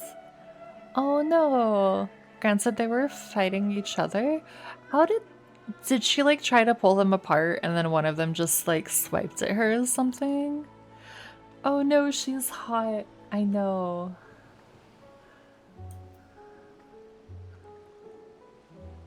Oh my god, the corgi is so cute. Okay, I'm gonna go ahead and queue us. Actually, wait, before I do, I want to show you guys. So I got this minion, I think yesterday, during roulettes, and then I realized on my Reaper, I have Gaia's outfit, so then I can be Gaia and Rain, and it just made me really happy. That's all. That's all I'm saying about this.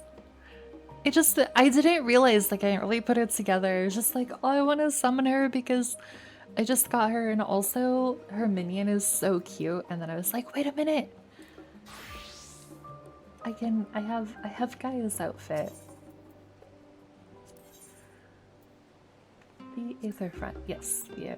Don't have anything else selected. I'm not gonna cap on tomes. Okay. One of them was purring on her chest. That was so fast. Okay.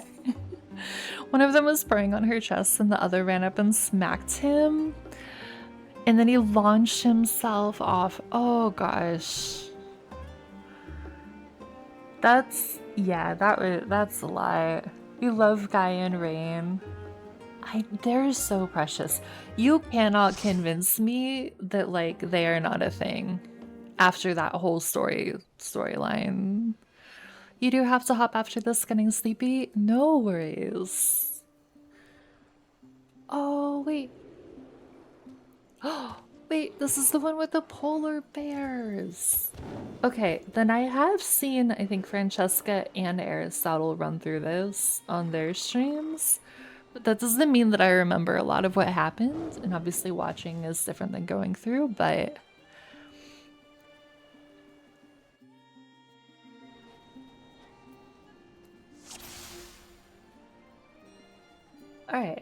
Alright, we got this. I'll be honest, dealing with toddlers makes me question being a parent. Oh no. Oh yeah, you guys get second chance points. That works out.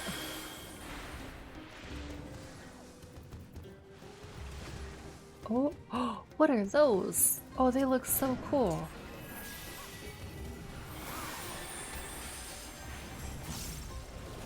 Oh my god, everything looks so cool in here.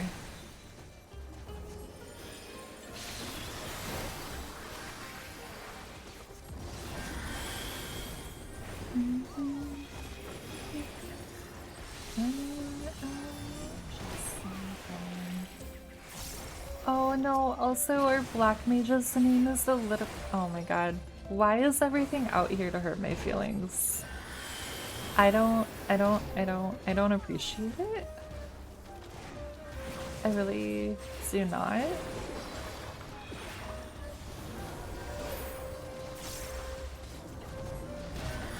Yeah, I did enough babysitting growing up that like I am totally fine to like watch friends' kids or family's kids or whatever, but I do not want kids. This kid just tried to run headfirst into the street. Oh no. Oh my god. Look at them, they're so cute.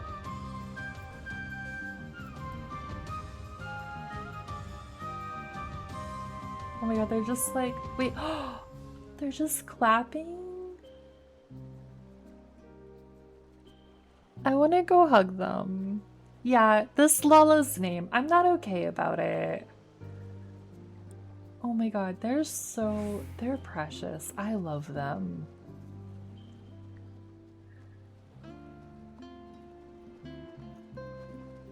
What's the name? Elidibus. Well, it's split into two, but Elidibus.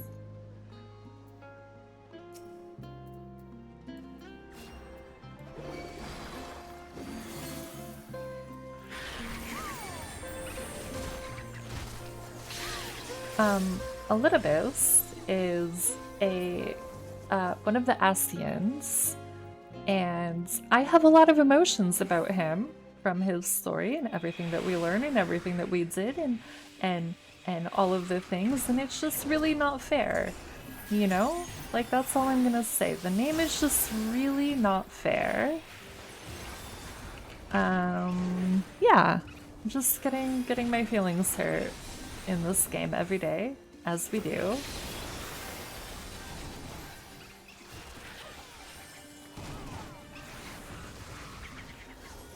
I would like a lily.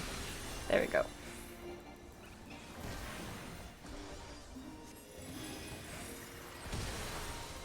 Ow.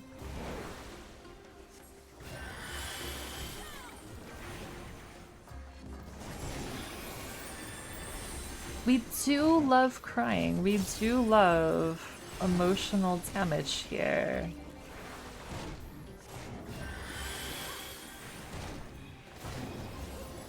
We experience it on the regular.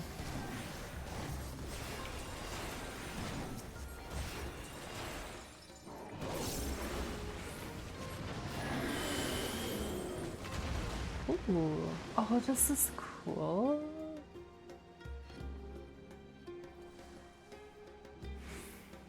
He's a chunky boy, but really cute, you know?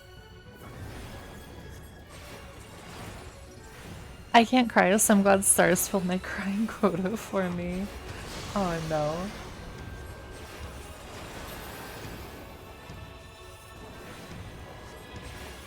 Oh, hi. Hi, hi, hi. Okay, I'm over here. I'm on the right side.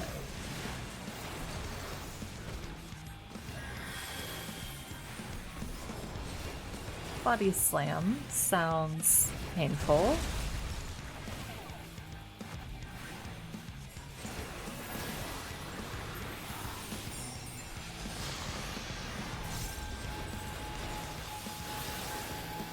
Oh gosh. Okay. I forgot. I have to react faster.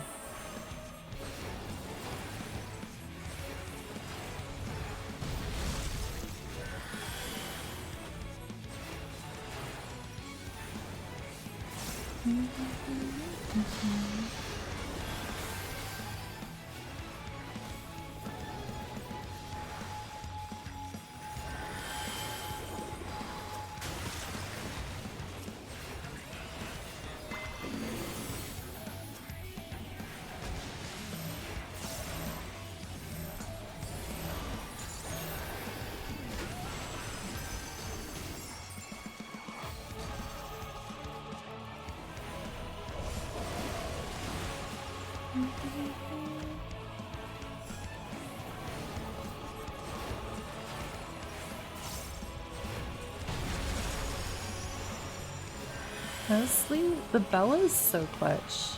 I love it.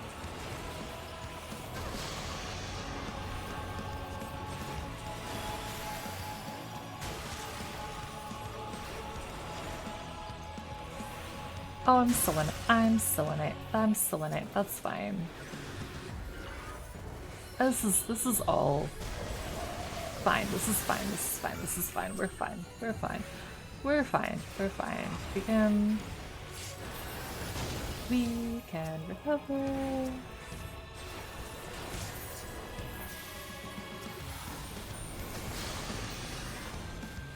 Easy peasy.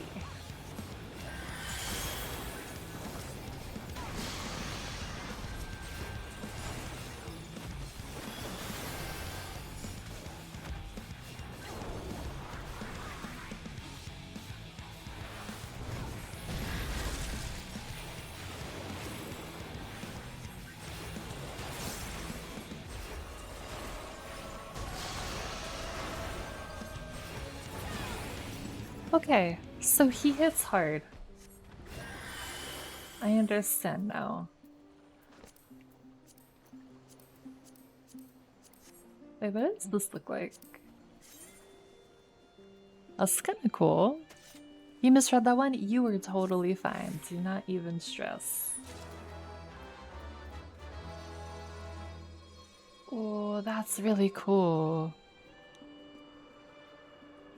I have like literally no idea what I'm doing in this dungeon, so we are all good.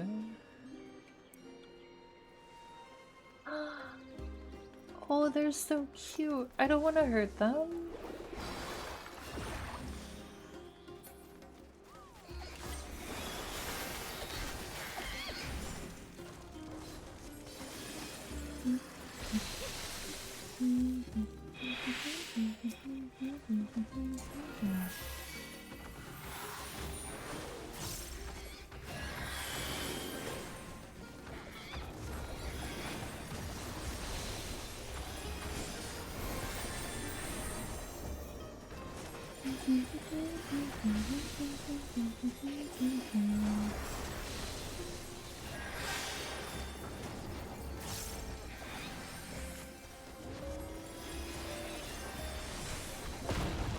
Okay, if I just listen to the music and I don't overthink, I think it's going better. Last time I was overthinking.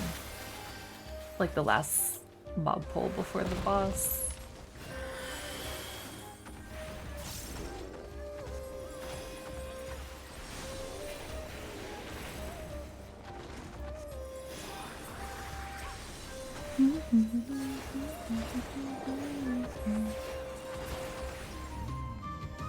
Yeah, see, so I started the game on Scholar. That was my first class, my first healer.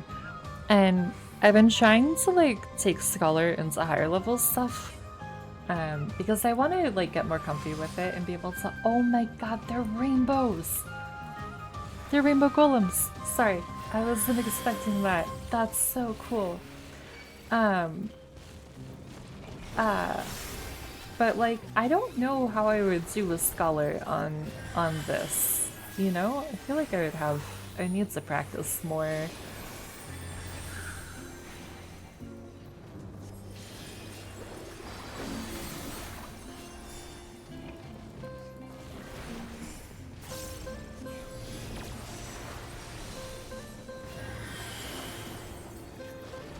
I just like I've been having this thought recently that like I feel like it would be nice to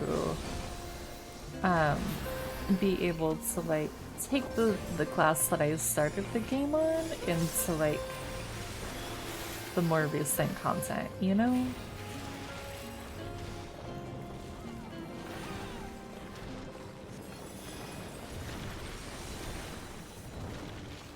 Which the normal raid I did today was like, I think it was the second circle, and that was really stressful on Scholar. Was not a fan.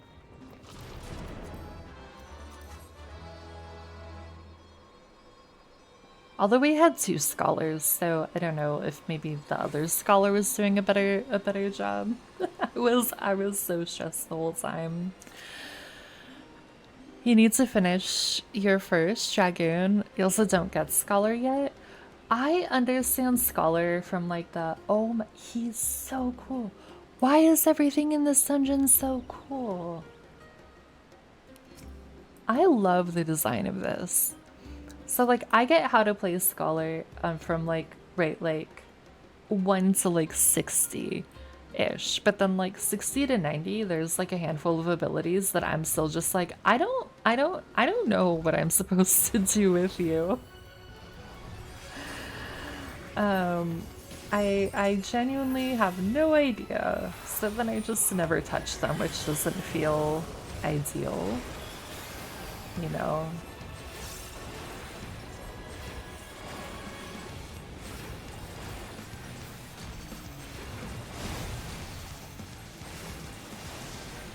Oh, purpley. Purple's probably bad, yeah.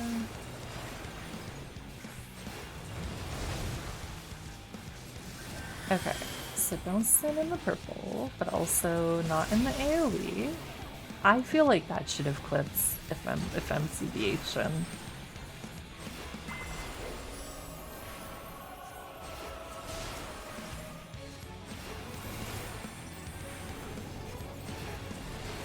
Yeah, Sage to me makes more sense, but I've also played a lot more Sage, I feel like, than I have Scholar. So I don't know. I think Scholar will just take practice.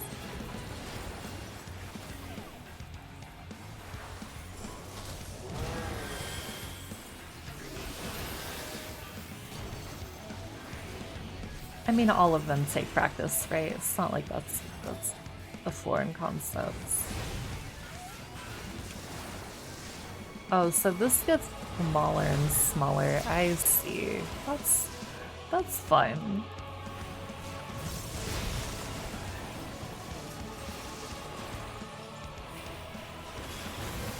Oh god, I'm gonna get hit by that one. That's fine.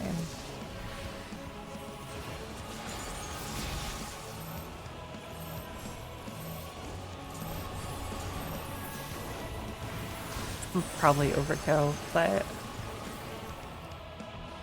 I would rather over prepare for big damage than under prepare for big damage.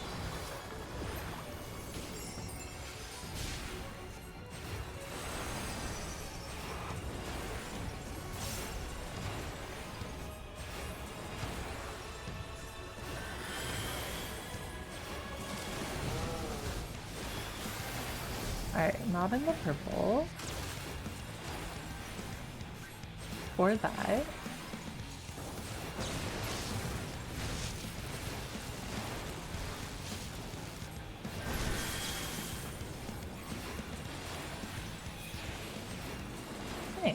Okay, he was way less stressful than the first boss.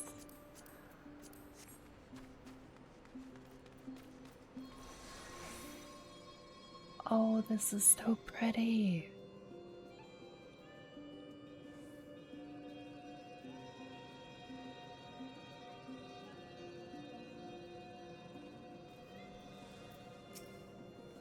Yeah, they did such a good job with this.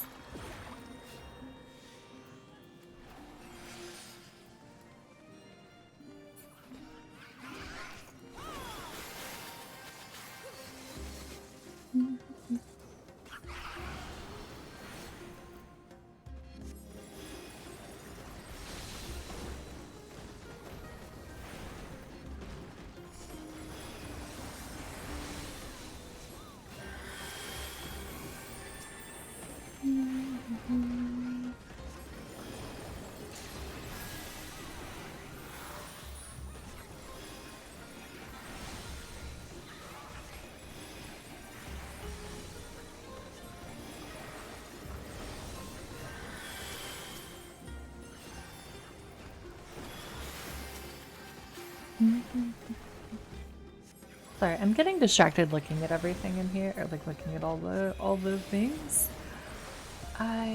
Yeah, this is so pretty.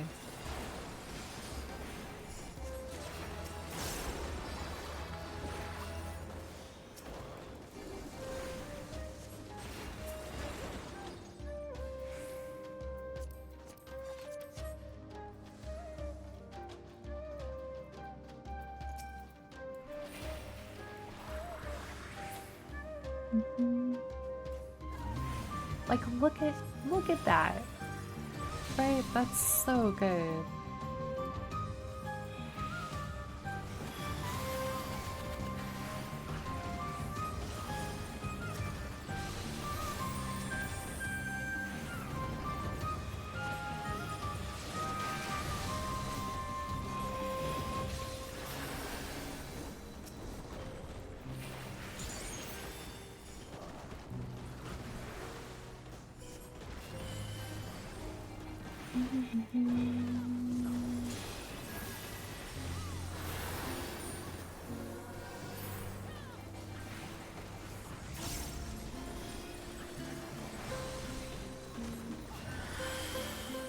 Also, the music is like so chill too. I love it. I love this dungeon. That was the wrong button. That's okay.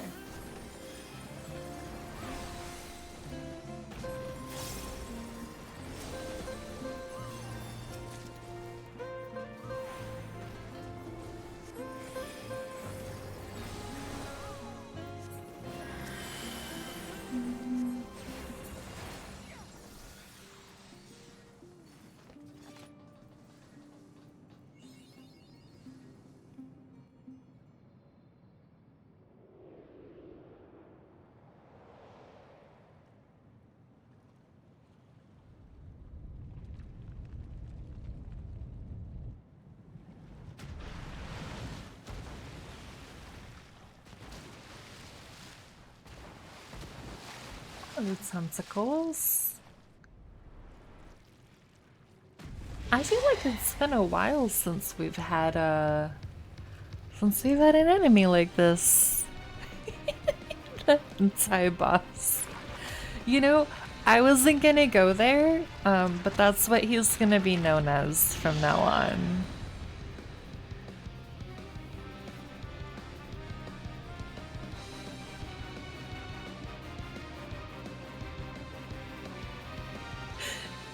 Rift beat you to it.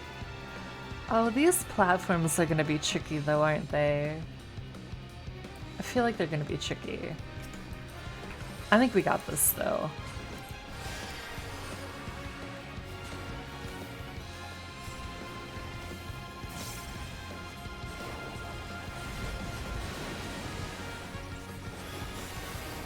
Ow.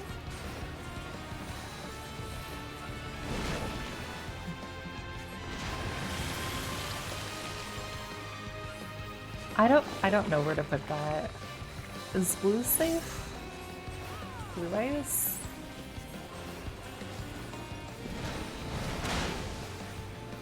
Kind of. I didn't see where Elidibus went.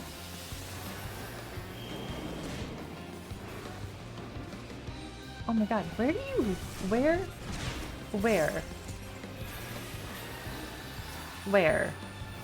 That's my question. That's it. It's just where? Where are you supposed to go?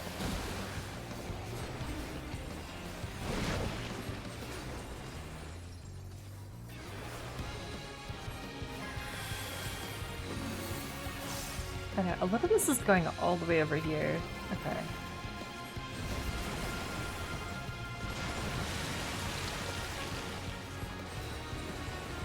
Alright, is blue probably not safe? Okay. I keep assuming blue's gonna be safe. I don't know what's happening. I'm just preparing with the bell. Oh, this is bad. That's gonna be bad, isn't it? Oh no. Okay. Note to self, blue ice, not always safe. I have to stop just assuming that.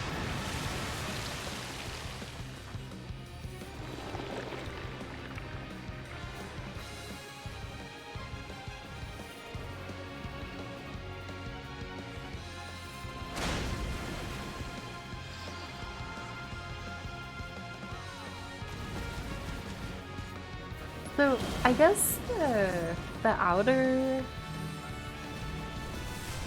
part, or like not like right in the middle, right? Like more towards the edge seems to be safer for the AoEs.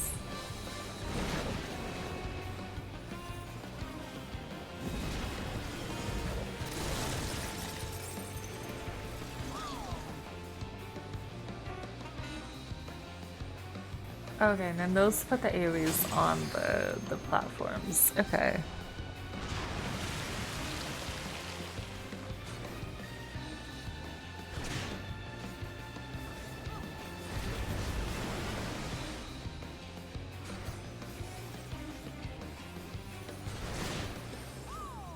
I've only done this fight 3 times before. You forgot it already?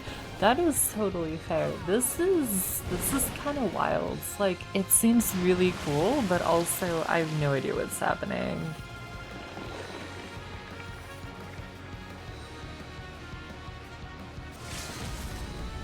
I think y'all might get it though, actually.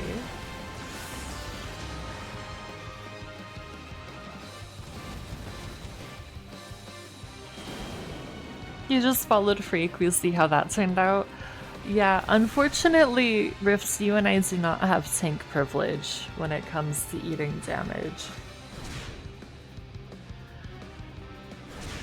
Tanks definitely get to soak more.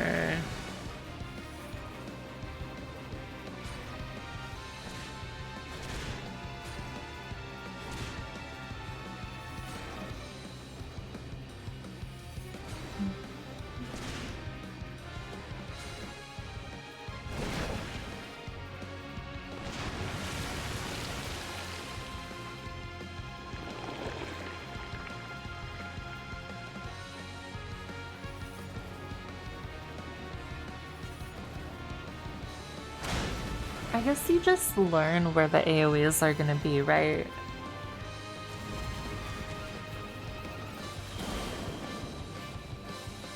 And then you just get it in your head, okay, this one we go here, and then this one we go here, and that kind of thing.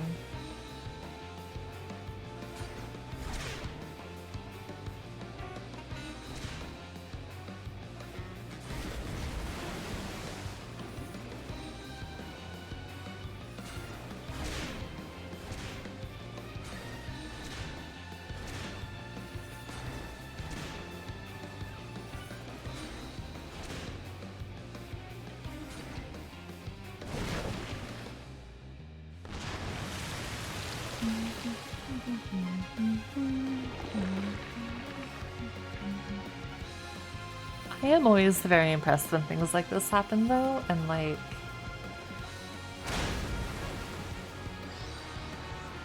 the tanks are able to just like... do that. I mean, and the Black Mage as well, but like, you know, just take a boss from like 50% to none to 0%.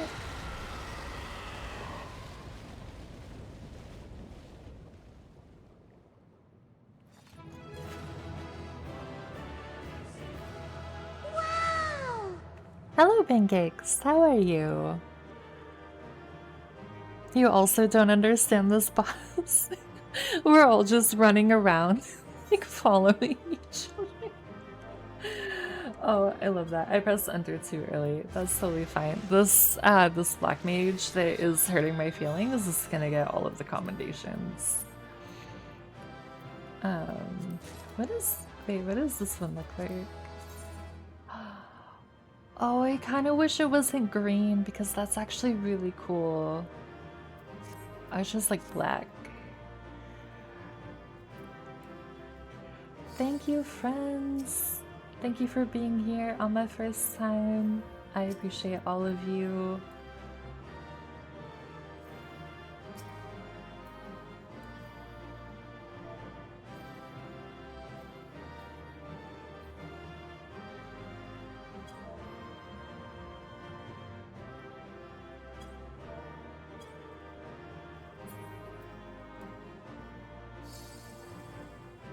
I love that the old Final Fantasy bosses is 14.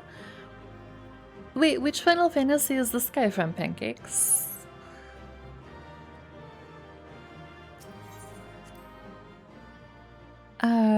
Extract those materia? Wait, extract from what? Did I miss something? I can't look yet because we have a cutscene. How's your bun boy doing, Pancakes? Is he doing well in Eorzea?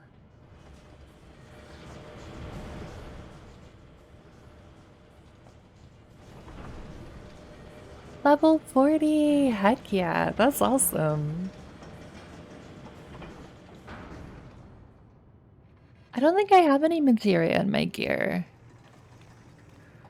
I'm gonna hop off now and need to catch up on sleep. No worries. Thank you for coming along, Freak. I hope you have a good sleep and a good rest of your nights.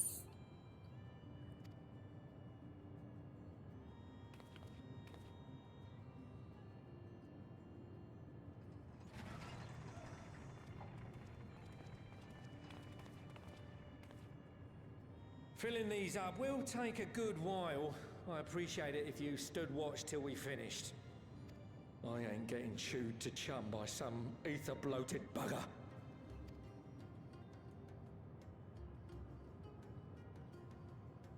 When your gear turns white in the inventory display, it means you have 100% on it?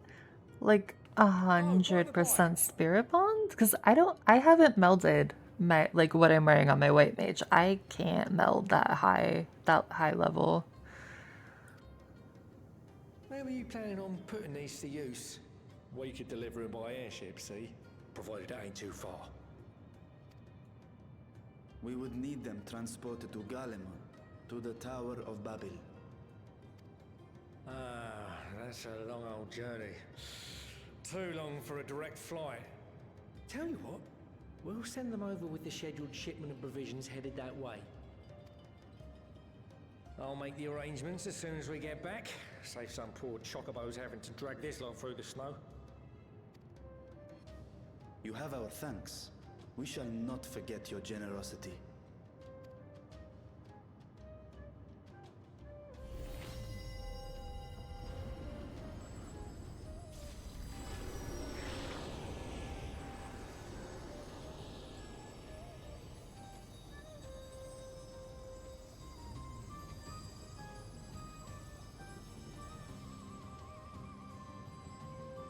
Everything seems to be proceeding apace. I dare say you would have been fine without me.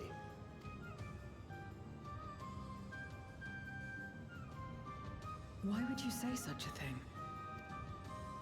You are not bound by contract or the threat of force, and you gain no advantage by devaluing your own contribution. Yet you must be bound by something to speak thus. What is it?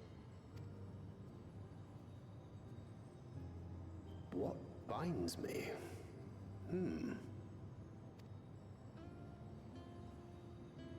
A belief, I suppose. Born of our shared struggles. No matter where my comrades go, I have faith they will be fine. For I know that they will walk their chosen path as surely as I walk mine. I trust them, in short. Trite though it may sound.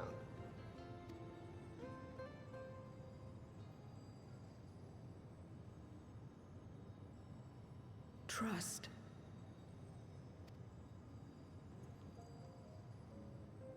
I remember the word. How long has it been since last I used it? It had no place in my dealings. Not with other Voidsent, and certainly not with Xenos. Not even in the time before darkness engulfed the world. Full often did Memoriates betray their own, corrupted by the very power they wielded.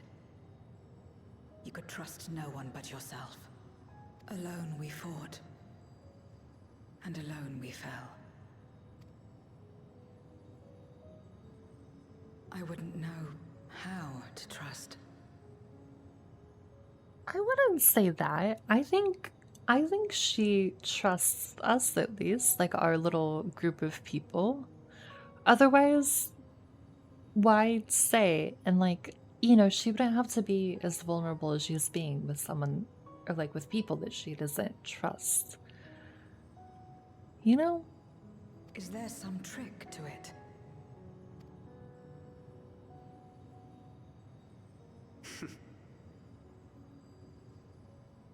Just stay close to this one. You'll learn in no time.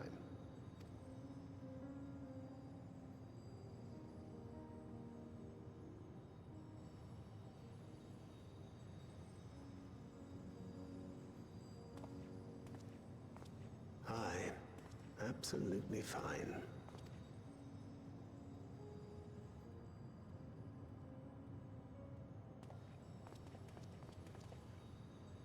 I confess I thought thou mightst have more words of counsel to offer. Oh, she'll soon get the hang of it, even without my help. After our work here is done, I'll see myself back to the shadows. But before that, I take it you've heard as well. Indeed. The client seeketh Archons, and 'twould seem our extensive travels and neutrality make us prime candidates. Wait, what client? What are they talking about? Well, assuming we take on the request, I suspect I'll be stuck with you again. Don't let me down, hmm?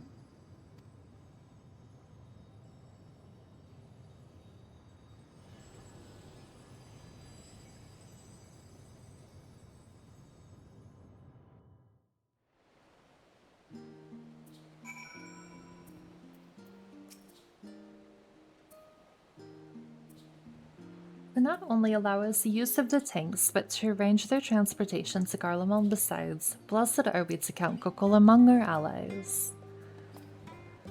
And to thee we must also give thanks, Thancred, for coming to our aid on such short notice. Please, you know I'm always happy to help. Don't hesitate to call on me again. I think we'll take spell speed. I say like I'm gonna meld, because I totally know how to do that at a high level. Till next time. I think I can technically meld level 90, because my culinarian is 90 now, but Lord knows I'm not touching that until I absolutely have to.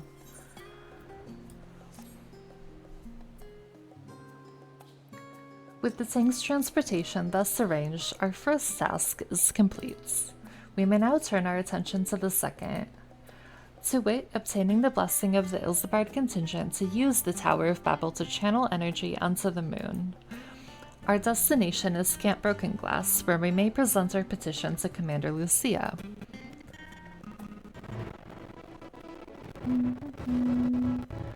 Also, Freak, I think you already left to go to bed. I'm going to very lovingly remove you from the party since you went to go sleep. I hate that it says kick. I really wish it didn't say kick from party. That feels so mean. It is a very gentle, loving letting go so you can sleep without worry.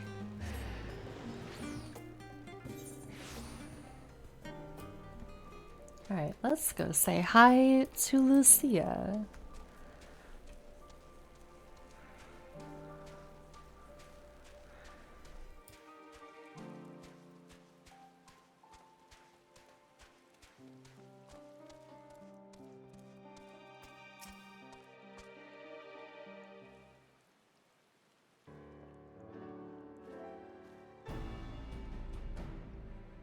Stardust, allow me to personally thank you for your assistance during the recent Void Sun incursion. Your actions saved many. What brings you here today? Pray forgive us for not sending word in advance, Commander, but we seek your cooperation in a matter of great import. Do you think anybody has ever, like, put together that sometimes we only show up when we need help with, like, really big, like, not world ending, but sometimes world ending things, and they're like, oh shit, here we go again when they see us approaching. Indeed, we appreciate you consulting with us instead of taking unilateral action. 'Tis no simple matter to activate the Tower of Babel, and I speak not only of the technological challenges. Personally, I think we must consider the emotional impact of such an action above all else. Pending a more official name, we refer to those who remain here as the Garlean community. As you would expect, they are predominantly native Garleans, most of whom are uncomfortable with ethereal manipulation.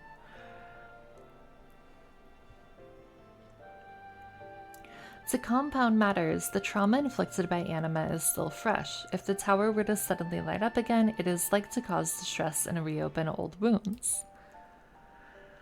Better that than facing a mass invasion by Gulbis and his void-sent horde, surely. Of course, we acknowledge the gravity of the situation, as well as the promised bloodshed should we fail to act. Yet, even were we to convey your warning to the public, many simply do not understand the workings of magic or the rift. They will struggle to comprehend why they must be forced to relive personal horrors for the sake of something they cannot imagine. What's there to imagine? Haven't these people seen Voidsent with their own eyes?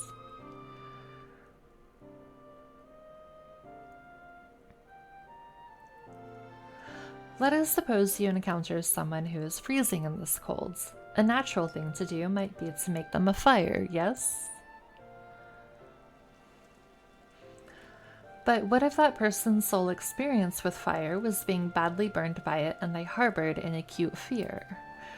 Despite the benefits, nay, the necessity of the warmth you offer, they may flee on instinct, or worse, misinterpret your actions for aggression and lash out.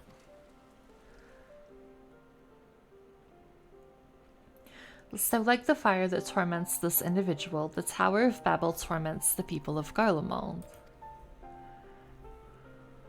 Yet we cannot afford to falter here. We must find a way to help them overcome their fear. I agree. To that end, the contingent will assist however we can. We should speak with Alphino and Alice. With the rapport they have established with the Garlean people, I dare say they can provide us with valuable insights. In the meantime, Urianger, might I ask that you remain here to oversee the technical aspects of the tower's activation? Also, can I just say, Urianger's coat is stunning. It looks, look at that, it looks so good. Okay, where am I going now? All the way over there.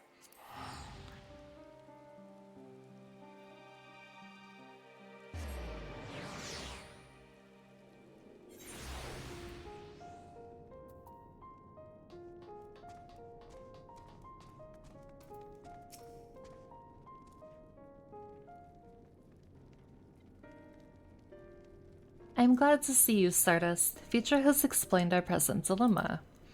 'Tis no unfounded concern that the Garleans might take poorly to the reactivation of the Tower of Babel. That's putting it mildly. Many would be up in arms over it.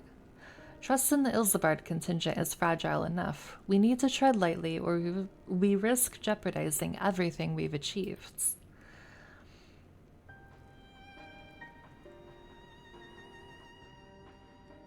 Trust again.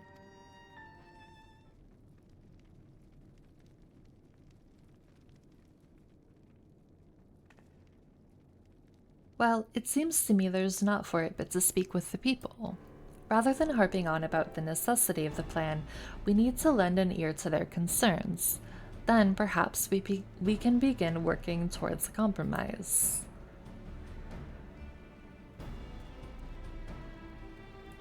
In that case, I'll take you to meet the community leaders. They're at a station called Senatus near the Seneculum Imperialis. I would be honored to speak with them, though it would be prudent to learn where people elsewhere stand as well, but that I will leave to the others, save Zero. Might you accompany me?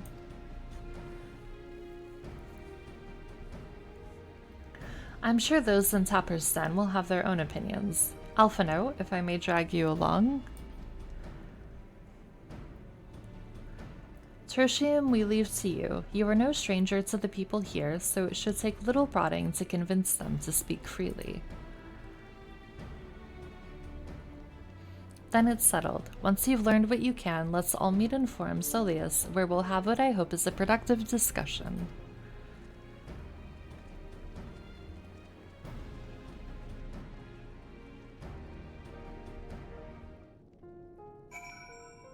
Oh, there's so many people. Okay.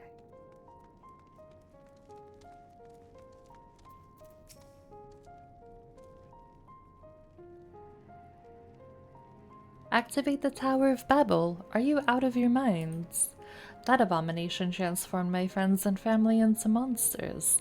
I can't even bear to look at it when I step outside. If you want to do something for us, tear the bloody thing down.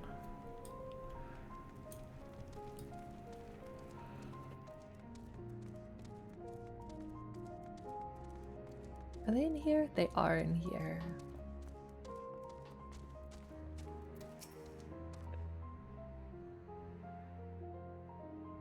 Whatever its present state, the Imperial Palace was once the pride of Garlemald. I mean no disrespect to you and yours, but shouldn't the Garlean people be its caretakers instead of foreigners? Though if we dared speak thus to some of the contingent, they might make assumptions. Cut our rations, or worse. No, forget I said anything, please. Well, that makes me sad.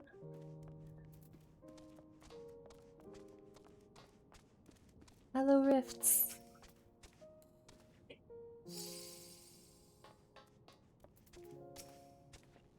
I'm so sorry that Eiffel just walked through you. The Tower of Babel. But what's it got to do with Void Sense? I can't say I understand. Still, your people have done much and more for us Scarlians. If you say it's necessary, then that's good enough for me. That is the most positive response we've gotten so far. Choco, but I'm sorry, he doesn't know manners, you know? I try, but...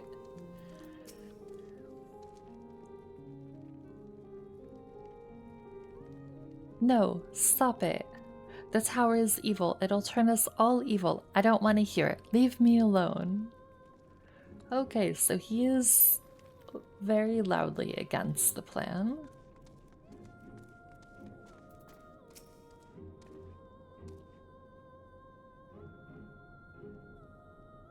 That tower isn't right, I tell you. All those magics. Years ago, when I lived in the provinces, the locals razed our village to the ground with the stuff, made things appear and disappear and fly and burn. Can still see it when I close my eyes. You've done us a good turn, dear, but let's not talk about that tower any longer. It's unnatural.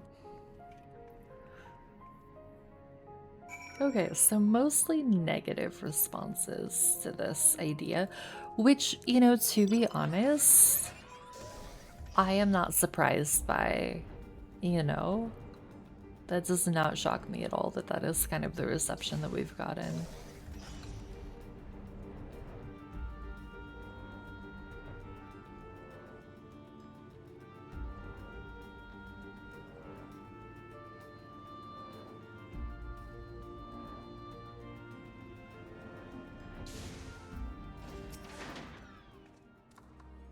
Ulysses is on his way with the others. I hope you found the people more receptive than we did. Well, I got bad news about that.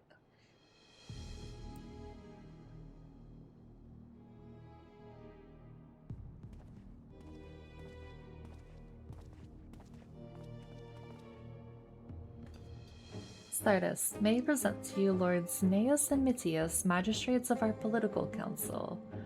They have been spearheading the efforts to establish a new system of government here. When we raised the subject of the Tower of Babel, they insisted that we speak no further until joined by representatives of the Ilsabard contingent. I see Alphino and Alice have yet to arrive though, so perhaps we should wait.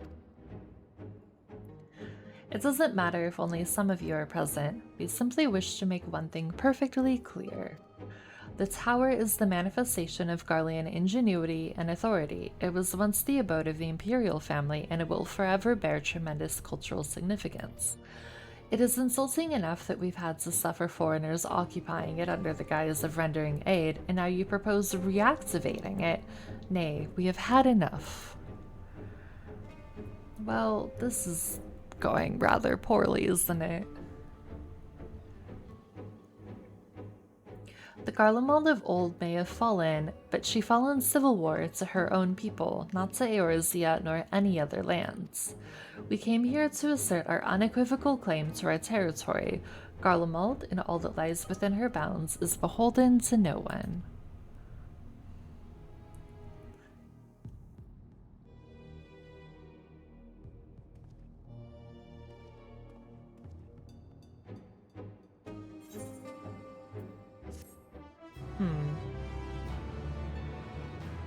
I feel we might have to pivot the plan a smidge.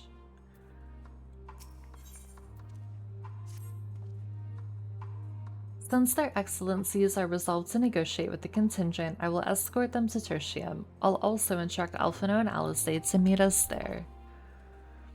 Lord Medius, Lord Neus, by your leave, my comrades and I would speak with the residents of Senatus.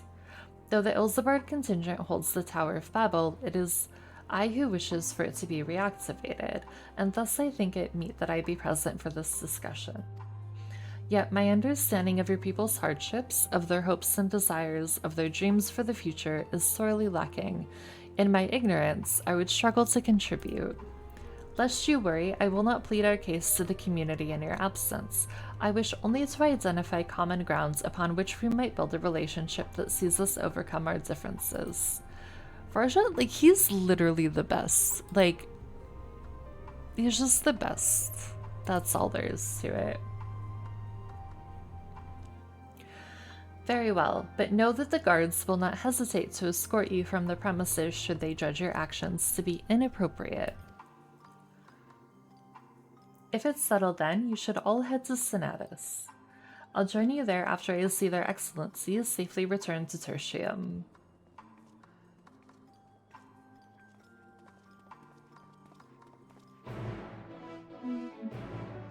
Senatus is where? Over there?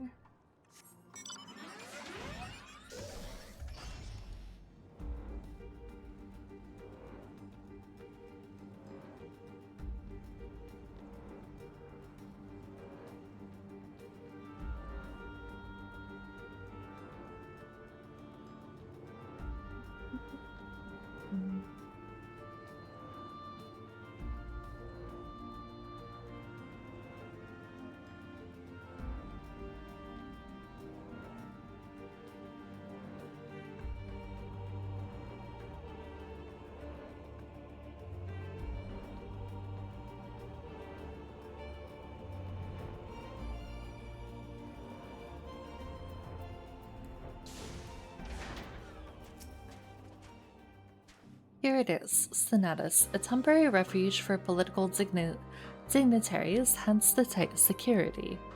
I'm given to understand that outsiders are not normally permitted so much as a glimpse inside. We should consider ourselves fortunate to be given this opportunity. I hope it will be worth the trouble. As do I, Zero. As do I.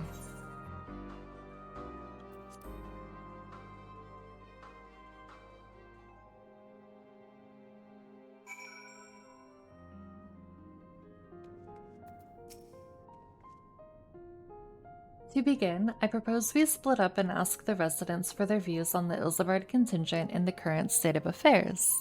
Hello, Smooth. How are you? Thank you for the lurk. I appreciate it. I hope your night's going well. We would also do well to learn more about this enclave itself. Should you observe anything of note, pray keep it in mind. It is through open hearts and open minds that I believe we may yet convince their leaders to work with us for the greater good. I'm okay. How are you? I'm good. It is so weird, Smooth, that this is my first stream of the week. I am not used to it yet. I think it'll take a few weeks. Drink ice Thank you for the hydrate. Panic attack. Drink iced coffee. Panic attack. The stockpile of assorted supplies bears markings indicating they were provided by the Ilsabard contingent. The Enclave is clearly reliant upon the Alliance for aid. Yeah, the new schedule, I kept thinking yesterday, like all night, I was like, there is something I'm supposed to be doing right now, but I don't know what it is. And it was because I was like, my brain was like, yeah, you should be streaming right now. That's the thing. It's like, wait, no, but I'm not. So it'll definitely take a bit to adjust to.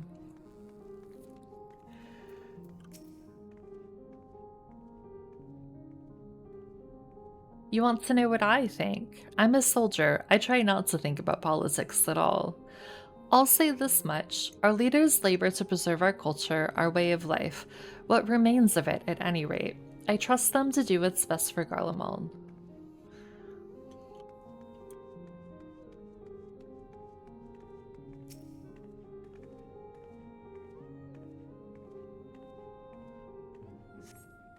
You recognize the large casks as the very same Mjolnir comrades used to transport ceruleum from Lapis Manalis. Why they are in Senatus is unclear. Interesting. We're just gonna file that away for later, I think.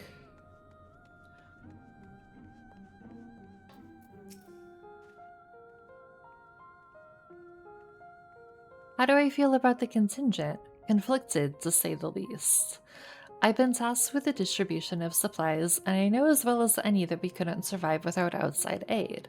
Be that as it may, even though the Empire has collapsed, we have our pride. People don't want to be beholden to others forever, and there's no denying that it chafes to see our benefactors occupying the Imperial Palace.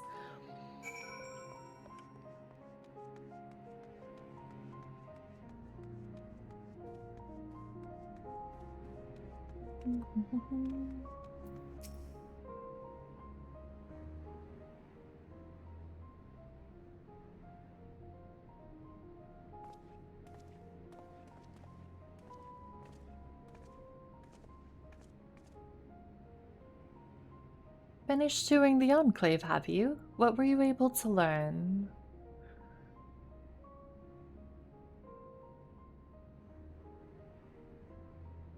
Much the same as me then. They accept the contingent's help out of necessity and harbor a measure of resentment. They have only themselves to blame. If they don't like the bargain, they should reject it. How many times must I tell you? It's absolutely out of the question.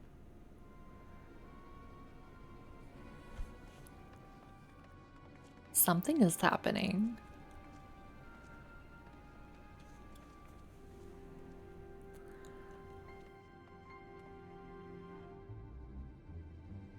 What's going on?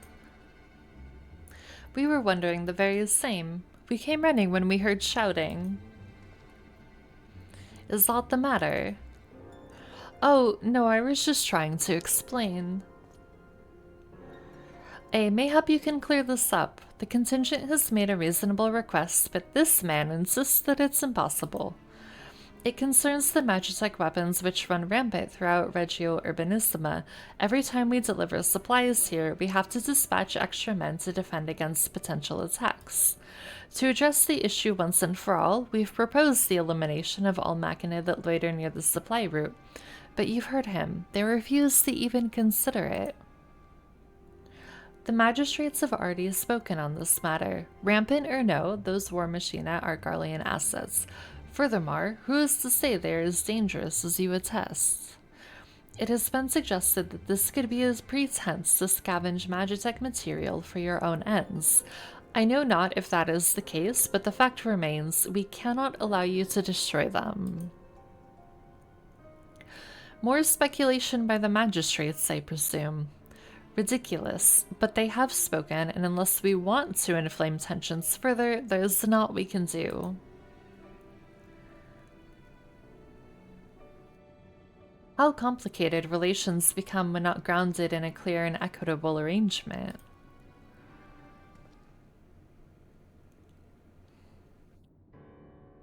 An equitable arrangement? Of course. Well, I do understand the difficulty of your position. As a soldier, you must do your duty and obey your superiors. I have an idea, but I must first speak with Commander Lucia. May I take charge of this matter? By all means.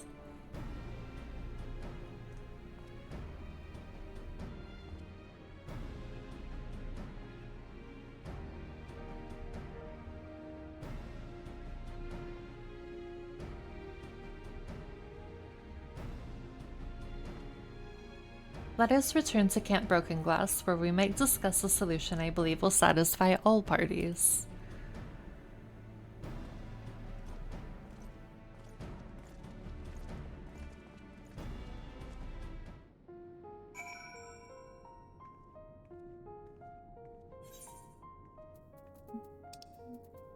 Alright, back to Camp Broken Glass.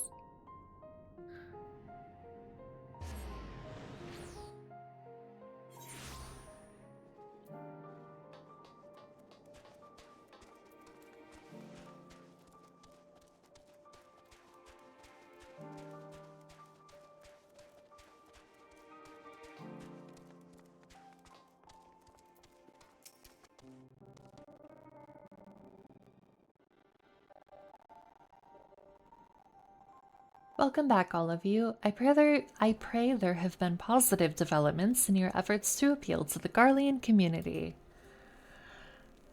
Mayhap not yet, but there is a method by which I believe we all... words. There is a method by which I believe all stand to gain. As satrap, I intend to propose a trade agreement between Razat Han and the people of Garlemald.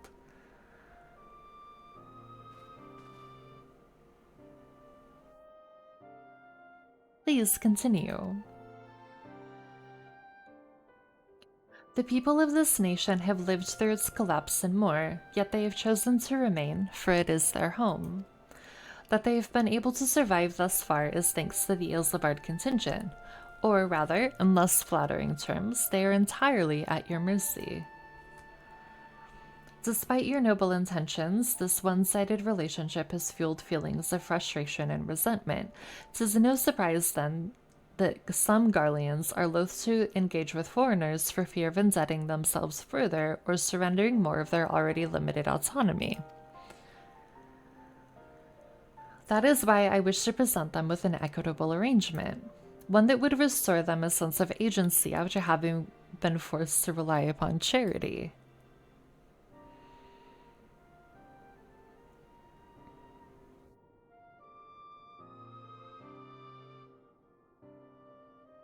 Easier said than done. What exactly did you have in mind? You've made a terrible mistake. You never should have. Children there scream and destroy. Oh no, I'm so sorry. Do they get to go to bed soon? At least, so then you can have a little bit of quiet. You're gonna have to ramp up taking your identity. No, no, you don't. You don't have to work on taking my identity faster. I promise it's okay.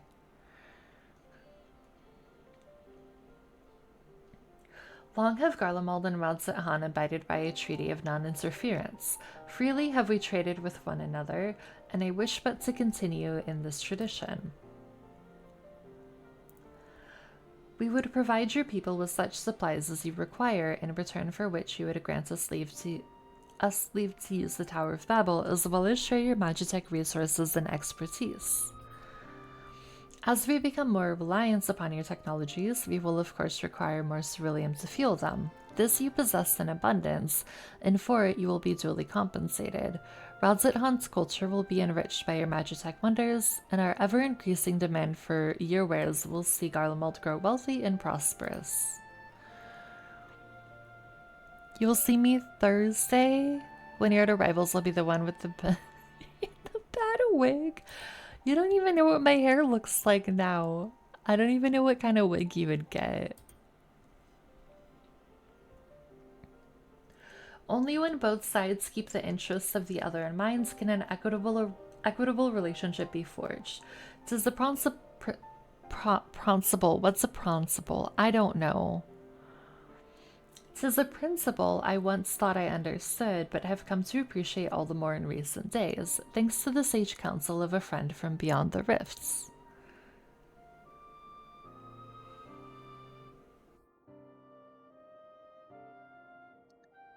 Long platinum blonde but perm on the top. None of that is correct, I'm sorry to say. Your Excellency, thank you for your careful consideration of Garlemald's future. Though I cannot speak for every Garlean, I myself see no reason to object to your proposal.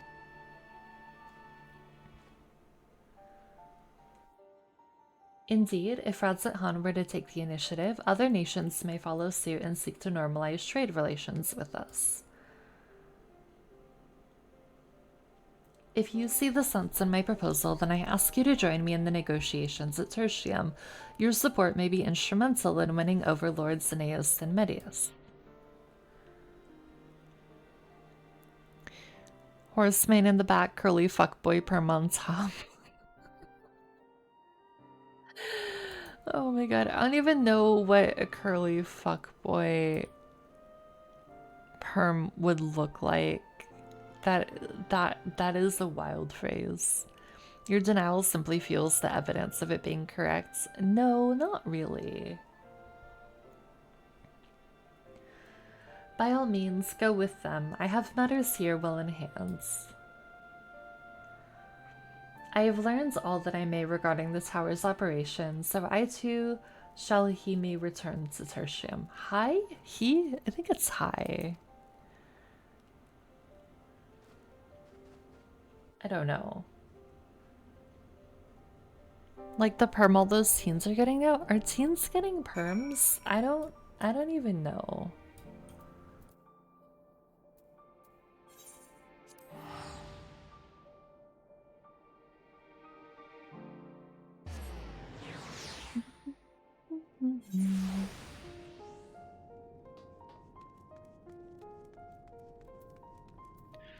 It might be like a half a foot shorter than you, but I'm pretty sure nobody would notice. Are you, wait, does that make you 5'6" then?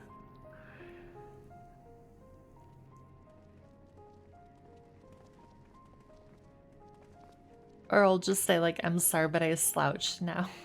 Oh gosh. A crowd you may have brought, but numbers will not intimidate us. The Tower of Babel is ours by rights, and nothing you do will convince us otherwise. Rest assured, it is not our intent to infringe upon the rights of the people of Garlemald. Let us instead discuss the future. As the satrap of Radzit Han, I wish to establish a new trade agreement between our nations.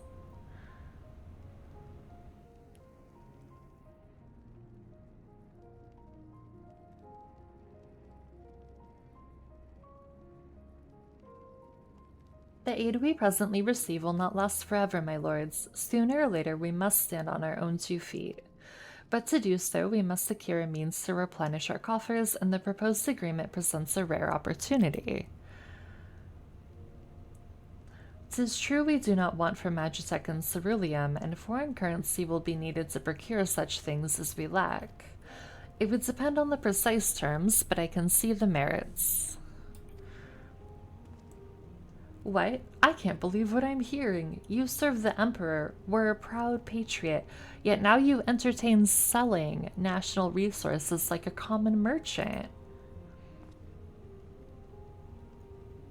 Like you, I weep for what we have lost, but if we are to rebuild Garlemald, we must make use of what precious few assets remain to us. Nonsense, utter nonsense. You are a traitor, Neas, and there will be a reckoning. Oh yes, when the people of Senatus learn of this, they will cry out for your blood. Oh my god, he is so like... Lord Medius, wait, it isn't safe out there.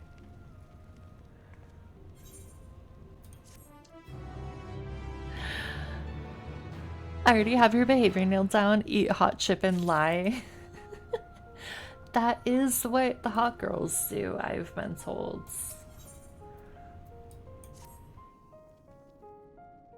It's far too dangerous for a civilian to be outside alone. We must go after Lord Medius. Let us leave matters here in Maxima's care while the rest of us join in the search. If Lord Medius is bound for Senatus, we may be able to catch up to him in Reggio Urbanissima. I pray he has not come to any harm. You're hiding your wedding ring from this child? Why does the child want to steal it?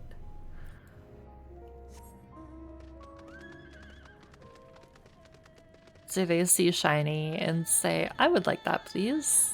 That's what a crow would do. I don't know if that's what a child would do. Unless the child is a crow.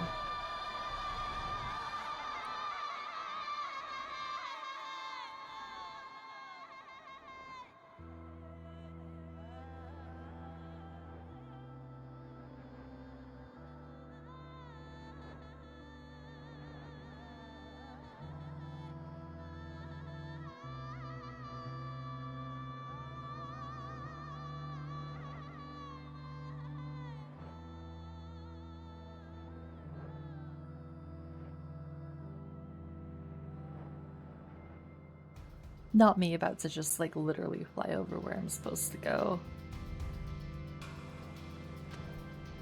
They were playing with my jump kit, portable generator for jumping cars, and turn on the air pump option and it freaks out. Oh no.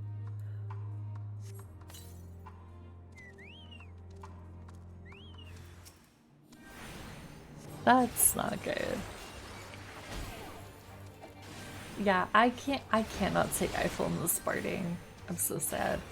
I can't do it. Like you said, they're agents of chaos. Oh yeah, all children are. 1000%. What did I have him in before? I'm just gonna give him Divine Light. I like Divine Light.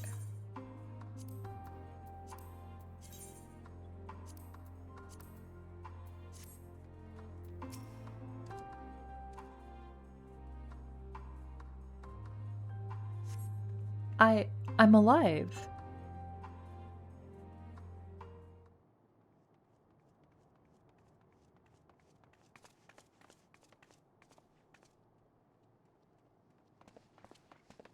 Praise the sisters, you are safe.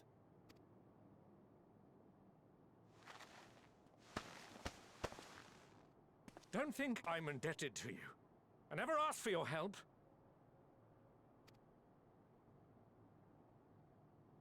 You love Garlemald dearly, Lord Metius. That much is plain. But you're not alone in that. We all mourn what has become of our homeland. Bristle at having to rely upon outsiders simply to survive the cold. Even now, I struggle with fear and uncertainty. Day after day, I ask myself, what is right? Where do we go from here? I've yet to find the answers. but I won't stop looking nonetheless. And I won't avert my gaze from our grim reality. So, do you hate that I come into chat and just bullshit, not focusing on the gamers that appreciate it? Honest answers, please. I don't mind. I know that like not everybody is gonna be like super into the games that I stream, and that's totally fine.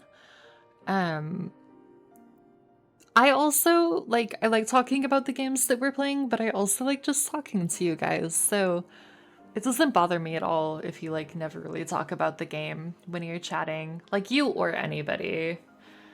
Doesn't really bother me at all. I am just happy that you guys are here because you could literally be doing anything. Like you could be doing whatever and you guys are hanging out here and that means the world to me. So, you know, if you guys are here for the game, that's totally fine. I know some people, right, with me streaming the Mass Effect games, they're only coming for the Mass Effect streams, and that's totally fair. Like, that doesn't bother me at all.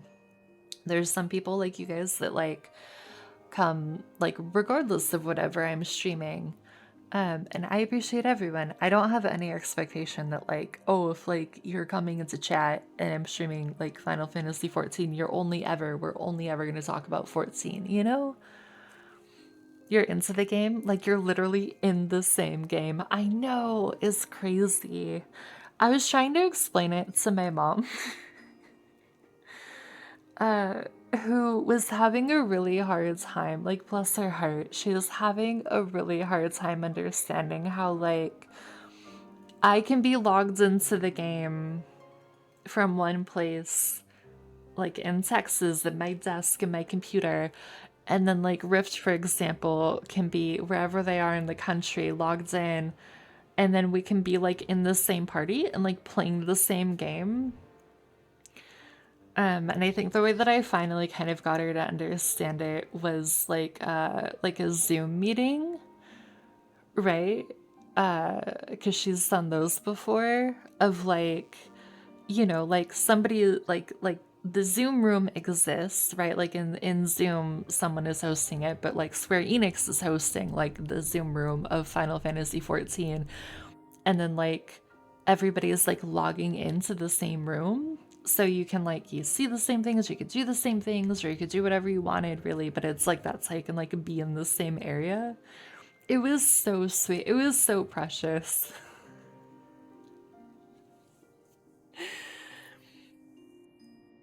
But I mean, it's like, I mean, my mom's not much of a gamer in general. She really likes like party games, like catchphrase kind of things.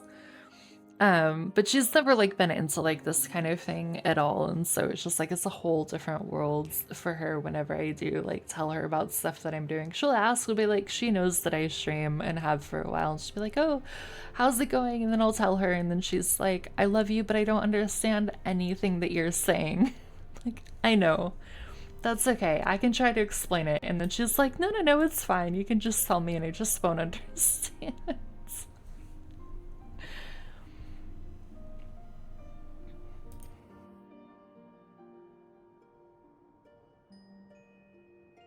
Is there hope for us?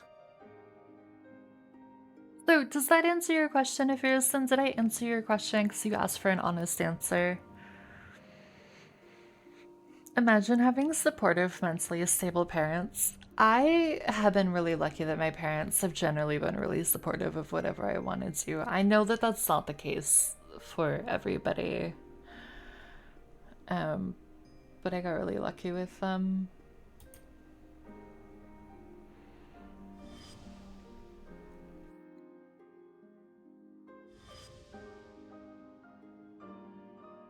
Aye, so long as we live.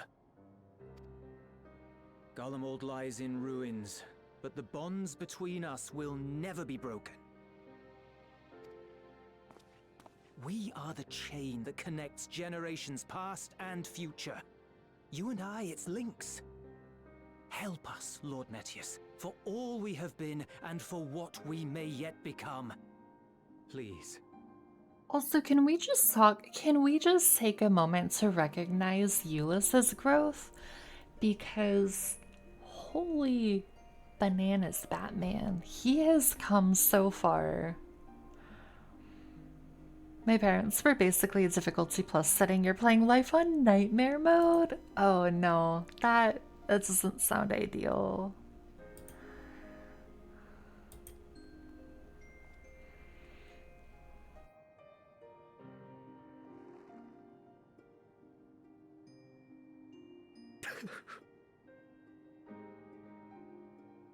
To be lectured by the young man, it ill becomes a man of my station.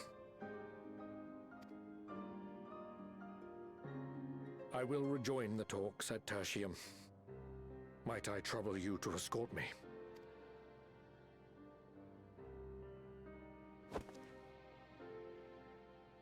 Ere we part, I apologize for my discourtesy. I owe you my life, and I thank you.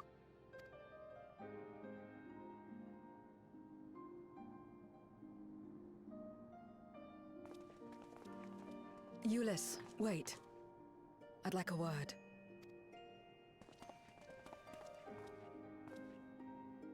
With you as well.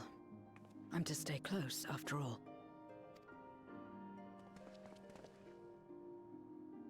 Worry not, we shall see the magistrate safely back to Tertium.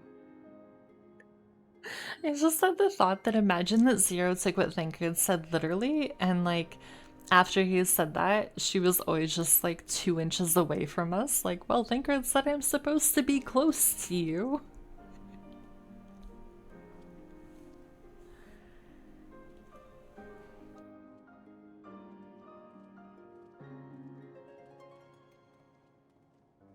What is it?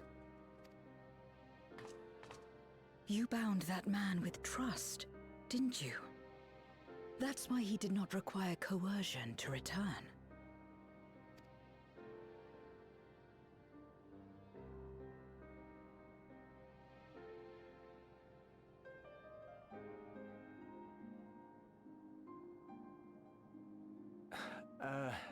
Shall we walk, perhaps? Chilly, standing around here.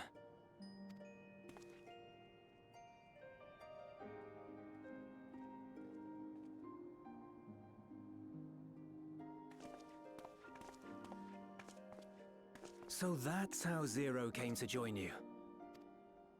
Still, I'm not sure I'm qualified to explain something like trust. I wouldn't describe myself as a sociable person. Before all this, any free time I had, I spent looking after my brother and sister.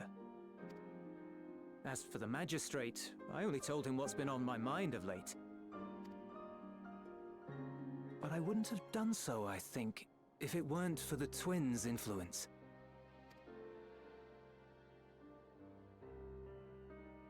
Trust is infectious, in a manner of speaking. When someone believes in you, it makes you want to believe in them, in others, in yourself. Perhaps it's because the magistrate felt that earnestness that he gave us a chance. As I did, after I was caught trying to steal provisions from the enemy. Trust comes easy in such company.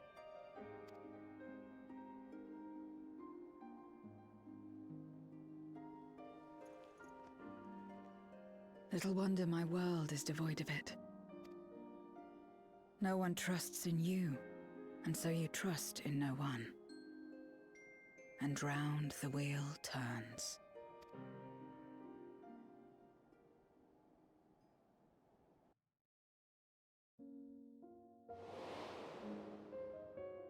During the Contra Memoria, we had already come to judge one another based on strength and usefulness. You either used or were used. Those who rejected this rule didn't survive. My mother wanted to save the world, to fulfill the hopes of Memoria's good and true. After she died, I carried on her mission alone. Alone? Didn't you have anyone to help you? Almost. 2 men tried just the once. A swordsman and a mage, whom I met when passing through a village. They had saved the people there from corrupted Memoriates. When they learned our enemies were the same, they seemed heartened.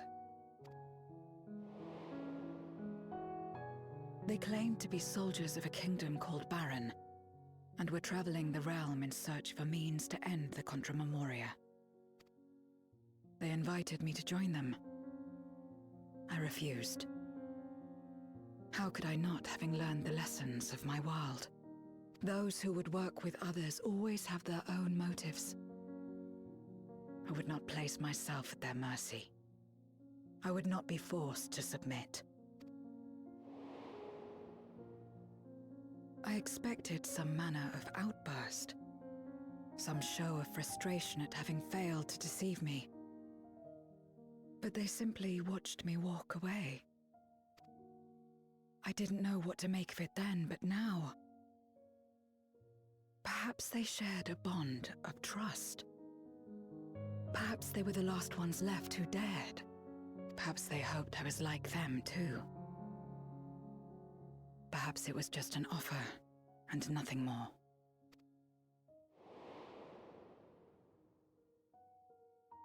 I continued fighting alone. But ultimately I was undone. Overwhelmed by enemies that had banded together.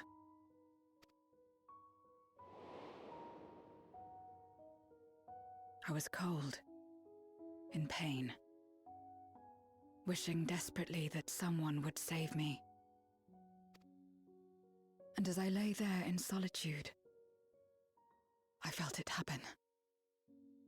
The breaking of our world. Darkness washed over me, and I was swept into the rift. When I finally managed to return, it was to a world forever transformed. My home, now filled with abominations.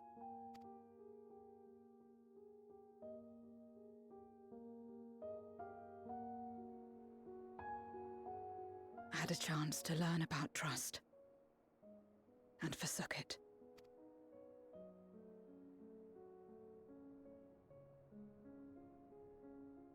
I never had the power to save my home single-handed. I should have accepted their invitation. Had I joined them as I've joined you, I might not have had to face the end of the world alone.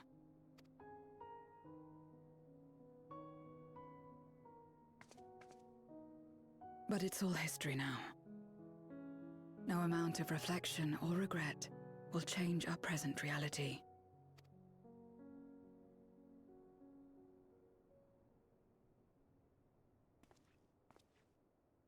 Whatever may have happened in the past, you're still here, Zero. Alive.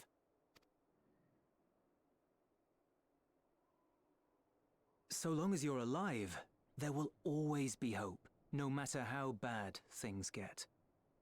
What you couldn't do yesterday, you might still do today.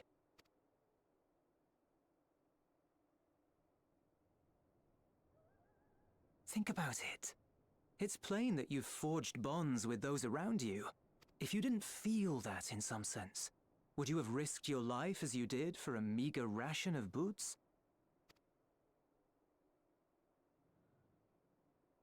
I trust you too, for what it's worth. I love them so much. Here it is again.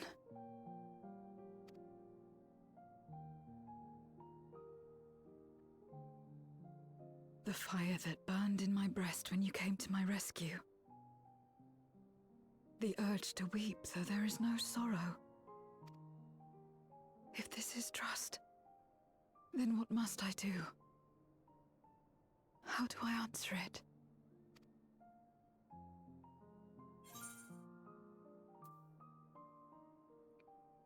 Clear however you like, or with a handshake, perhaps. I'm gonna say however you like.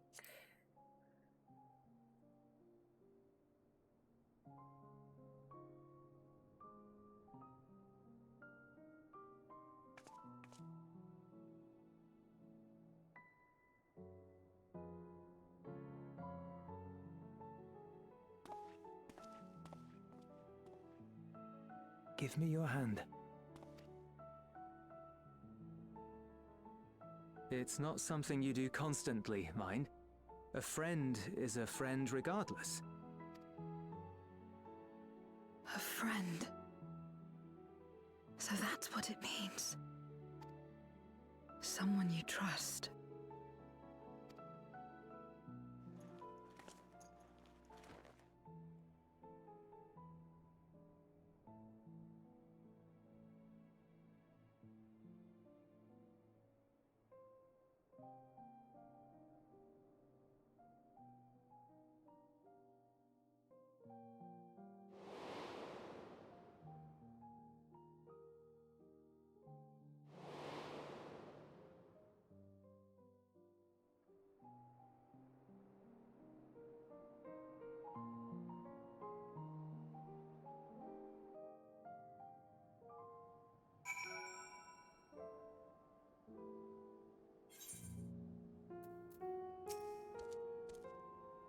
Thank you. I feel at last as though I found the answers I sought, and I owe it all to you and Euless.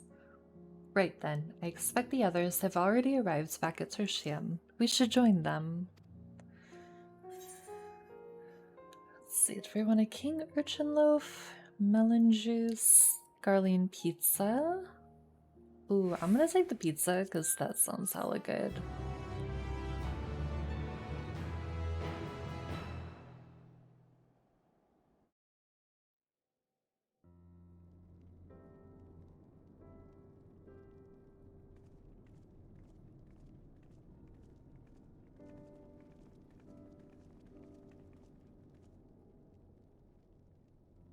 Well, glad am I to see everyone returns and none the worse for wear. Various representatives of the Garlean community are gathered here this very moment. I dare say this is a fine opportunity to announce the trade agreements. You've read the memorandum. I trust you find the terms acceptable. I do. Aeneas, I pray you forgive my disgraceful conduct earlier. I am ashamed not only of my behavior, but of placing the burden of negotiations solely on your shoulders in my absence.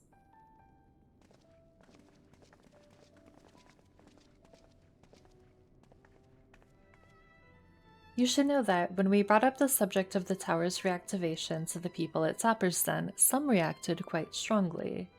Once we explained that it would be to prevent another Void Sense invasion, however, they were more receptive. It's fair to say the recent episode is still fresh in their minds. I tagged along to deliver a supply of ceruleum. I have to say, I didn't expect to see such a large crowd. Even the stuffy Imperials who normally keep themselves in Sonatas are here. My friends and countrymen, lend me your ears.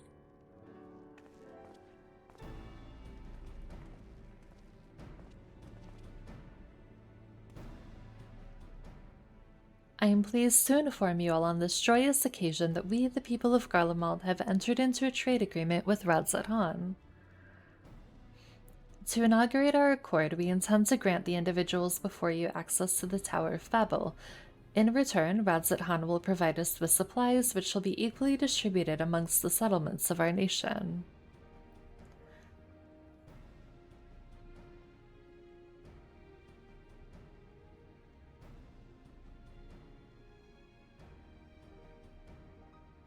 Let me be clear on one point. This is not an act of charity, but trade, a bargain struck between equals rooted in trust and respect, and it marks a significant step towards rebuilding our nation and regaining true independence. Radzat-Han holds Garlean technology and ingenuity in the highest esteem. It is my hope that through this agreement, our peoples will enjoy a mutually beneficial relationship for years to come. Now then, we bid you gather round to hear the particulars that you might convey them to those elsewhere.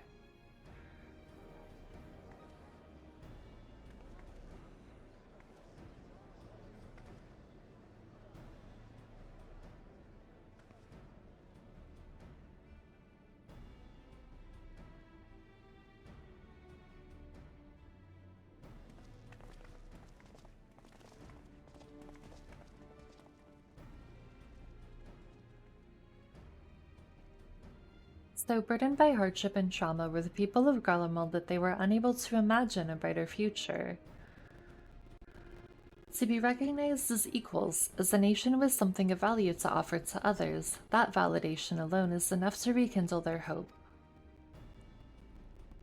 'Tis by virtue of this partnership that we may access the Tower of Babel, a rather timely development given the ether tank's impending arrival.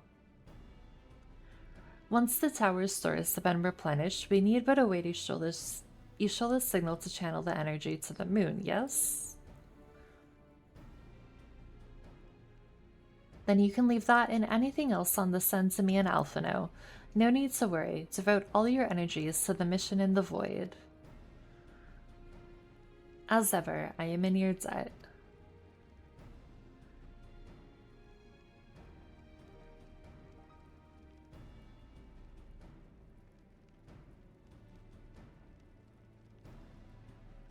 You were good friends.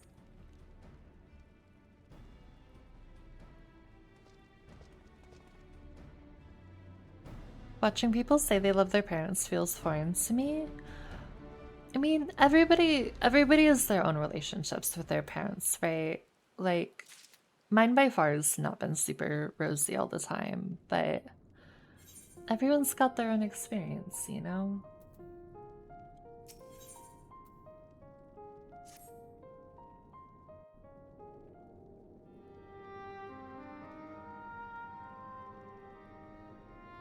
Let us take a moment to review matters as they stand. Having procured sufficient stores of ether, we may now channel the requisite energy unto the moon via the Tower of Babel. Our work on the star is complete. However, we have yet to receive word from Ishtola as to the state of the lunar preparations. A ritual to open the gate, and measures to forestall a void-sent invasion. Neither task is simple nor quickly completed. She would doubtless benefit from our assistance. The very thing I was about to propose. Let us join her above and lend what aid we may. Please don't judge me for this, but Zero is so hot in such a gay way. She is, very aesthetically pleasing, I will say. Such a good emote too. I love that.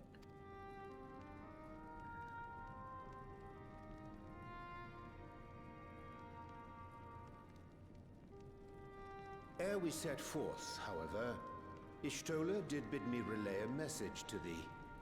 As thou art well aware, a key objective of our mission is the extraction of thy sister Ashdaya from the void. No! God, please, no! Hello, no! Aristotle. How are you? It's so cute. I love it. Held captive for millennia and divested of an eye, she is like to be severely weakened. To make good her escape, she shall require aid. Aid that is best provided by a fellow great worm.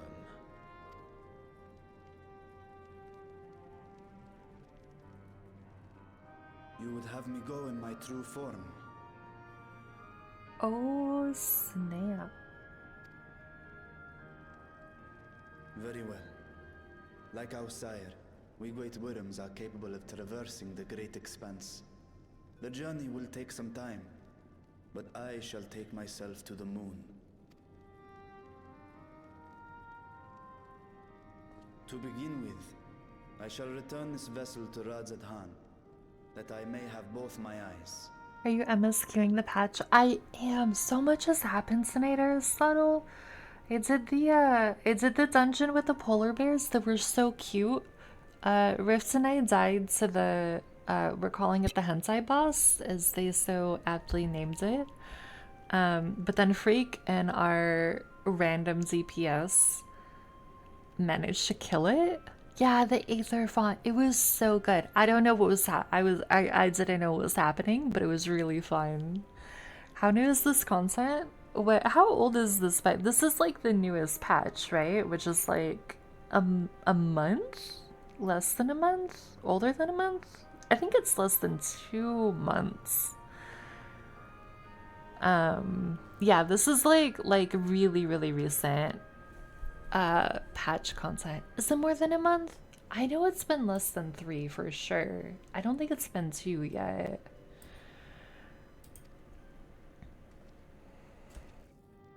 And until such time as we find Ashdaya, I wouldn't trust her eye to your keeping.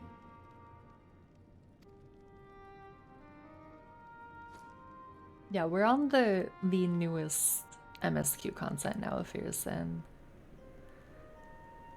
Will you do this for me? Which I'm not really okay with, but here we are.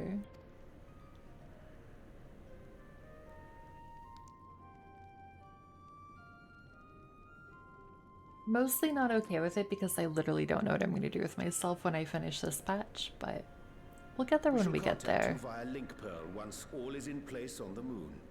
You need but follow Ishtola's instructions. Understood. We'll be ready.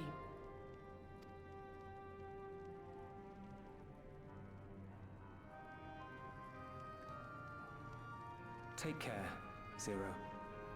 We finally made it. It hasn't been. I have not been playing 14 for 4 years. May 23rd. Yeah, that's so recent, I feel like. It will be the briefest of homecomings. I'll be back before you know it.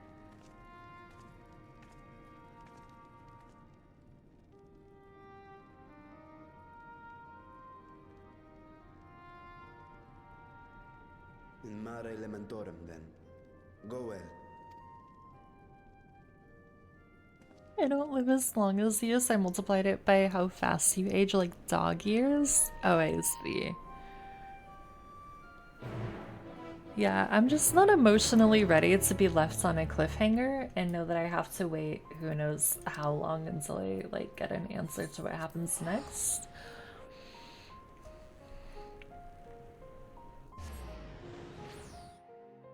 Like, that's what I'm not emotionally prepared for. Guess I don't really need the map open if they're right here.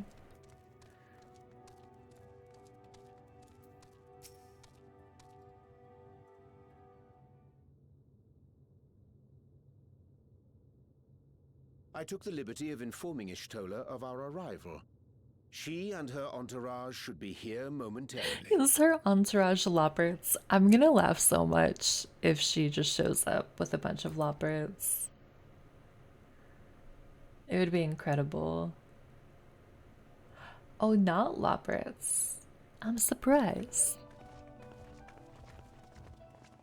Forgive me. I'd hoped to have everything in order sooner. My thanks for the extra hands. Alphino and Alice stand ready at the Tower of Babel. Vritra is also en route. Excellent. You've done well, all of you. Ishola is such a stern voice. I love her For my part, voice. I've managed to prepare the ritual with help from the Watcher. All that remains is to channel the ether from below. This should, I pray, open a gate leading to the moon of the 13th. May I just say how excited we are to be a part of this grand undertaking. The development of the artificial Atomos was one thing, but this is an opportunity like no other. Ishtola even managed to get a loan of elegant treatises on void sense summoning from the prized collection of the Sons of Saint Koinak. The Empire's application of etherochemistry in regulating void gates provided us with many a useful insight for our work, let me tell you. I asked a favor of Grahatir when we were comparing notes on cross-rift travel. Given his credentials, I was confident he wouldn't be denied.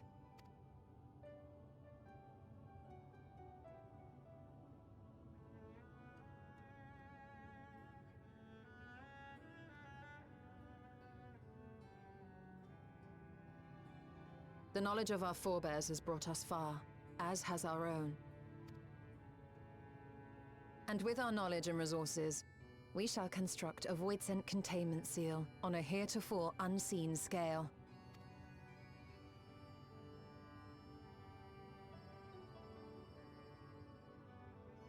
Containment seal?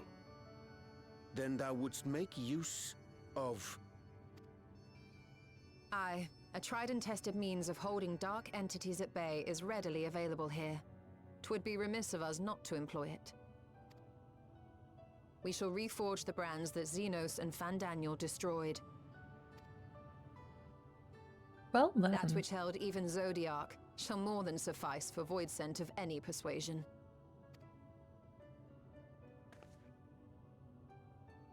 The Watcher is already hard at work, tending to the most critical parts of the brand's restoration. There are, however, a number of concerning factors that remain. With your help, I'm sure we can resolve them. Time is of the essence, so I suggest we continue this discussion as we make our way to the brands.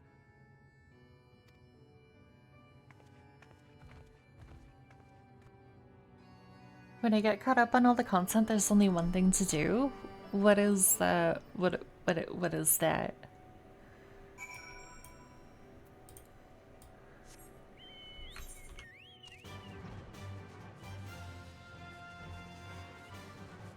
Personal original content fanfiction based on the Final Fantasy XIV universe.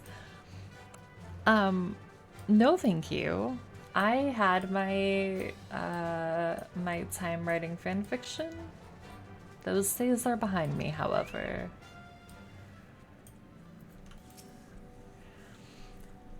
Now then, to the matter at hand. With the Watcher's assistance, we shall reforge each of Zodiac's brands and use them to erect a barrier capable of repelling void sense. Yet though we expect it to be effective against larger beings on account of its original purpose, there is a chance it will allow lesser void sense to slip through. Therefore, we shall require a second line of defense, and I believe the Loperate supporters would be suitable for this purpose. Is that a points reward to read those sacred texts? Absolutely not. Nobody is ever going to read them. Urianger, Stardust, the two of you have a strong rapport with our lunar allies. I would have you meet with Livingway and Bestway's Burrow and provide any assistance they require. I will join you. As a voidsent, my mullet, I can't read today apparently. My knowledge may be of use. An excellent idea. In the meantime, the rest of us will see to reforging the brands. I will send word when we have finished. Pray do the same.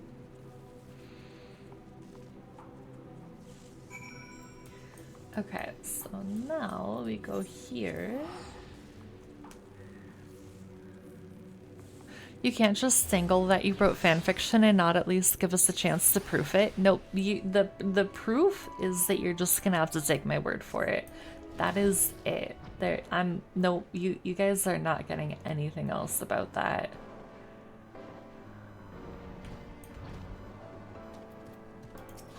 How would Van Gogh feel if nobody ever saw his art? It was not art. I'm just not gonna talk about it anymore. I'm just gonna ignore anything that has to do with fan fiction that I wrote ever. There you are. Ishola has apprised me of your present undertaking. I understand that she wishes to deploy our pride and joy, the veritable carrots of our eye, our unrivaled combat supporters, as a precautionary measure in case this voidsent containment seal of hers proves lacking. As we speak, my fellows are rounding up what units they can and will bring them to the northeast corner in short order. Please wait there.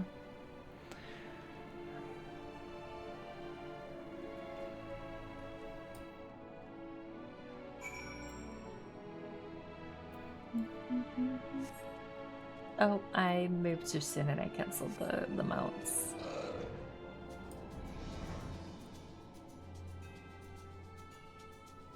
What do you mean just wow?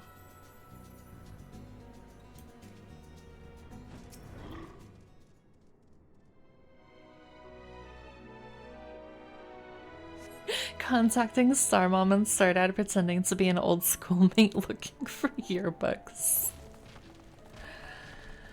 I mean, you can try. Really sorry to have kept you all waiting. Unfortunately, they don't know anything about it either, so they won't really be able to help you. There was a bit of a rush, so we gathered what combat-ready supporters we had available.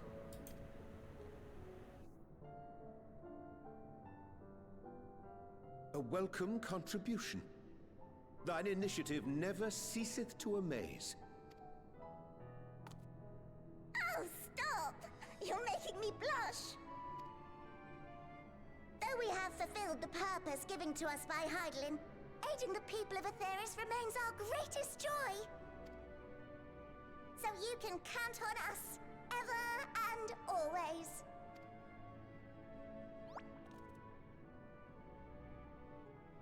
Right, so, we originally deployed these supporters to patrol the moon and keep it safe. They've never tussled with Voidsent before, but with sufficient data, they ought to hold their own against the ghastly fiends. Practical, tactical data acquired in the moment, and who better to give the supporters an educational thrashing than the champion of Aetheris? I believe I would make a better instructor. You know she's right. For like Indiana Jones, I will find you. Oh my god. Me opening the cover of your fanfic notebook will be like the Ark of Covenant complete with spirits and light escaping the contents.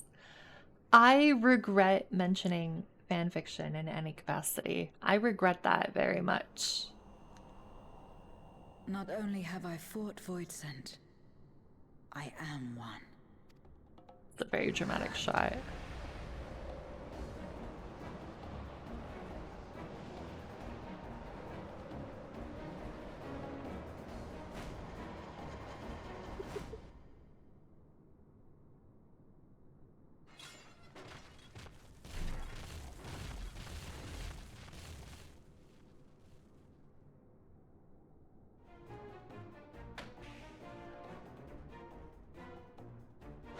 Well, don't just stand there. Engage! Engage! Engage! Engage!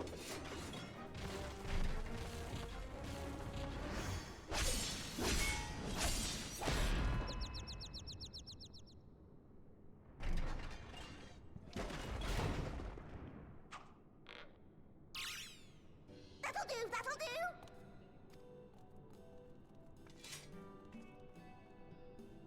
A defeat bitterer than the bitterest carrot. Using this experience, we must enhance the supporters and turn them into Voidsent slaughterbots! The only thing I regret is the entirety of my life proceeding when I didn't know the fanfiction you wrote. It's not good. I promise you are not missing out on anything. Right after we've managed to put the poor dears back together. Pray forgive our comrade's enthusiasm. May I inquire as to how long the repairs will take? On an ordinary day, I'd say no less than 5 carrots briskly consumed. But if you were to provide us with encouragement...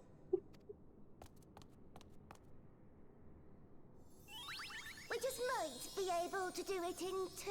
Oh my god, he's so precious. How can you say no to that face?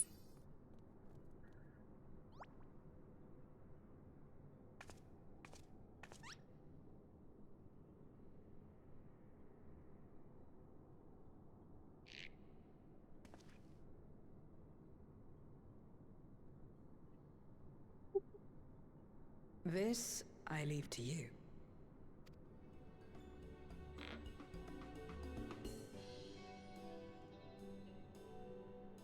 I love how Urianger is like, thank god I don't have to do that. The Lopperit's eyes twinkle with anticipation as they wait your buoyant exhalation. To wit, they yearn for you to rally their spirits. Okay, I'm gonna zoom in because I want to see their reactions to this.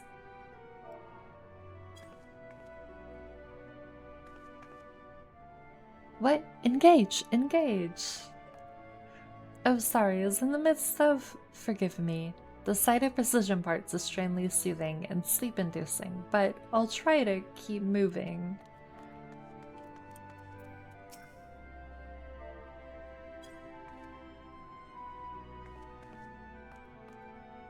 What a marvelous feeling. There's nothing like wild gesticulations of encouragement to fire you up.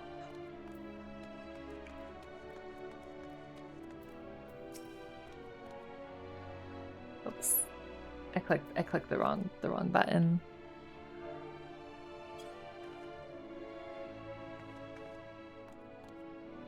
Oh, thank you very, very much. You don't know how uplifting it is to have you encouraging us.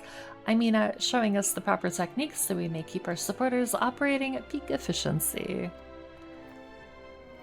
For the record, I never wrote fanfiction. I wrote my own original stories that were cringe and weird as well. Hasn't everybody wrote something that's cringe and weird, though? Like, honestly.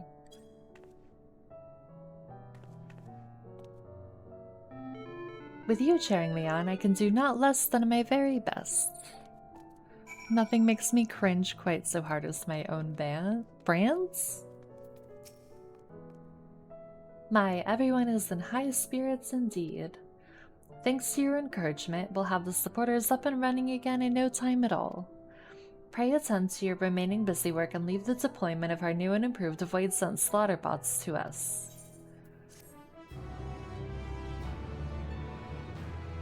WTF for these rabbit midgets? A fearsome, you watch me play through Endwalker. You should know this. Can you play as one of them? You cannot.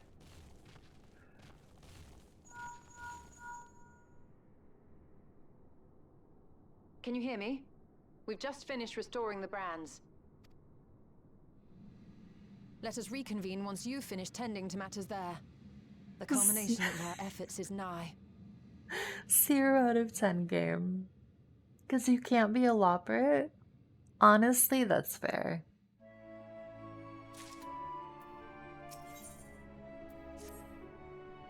The brands are ready, I presume. Excellent. With the Lopperits having deployed their supporters, we are ready to proceed.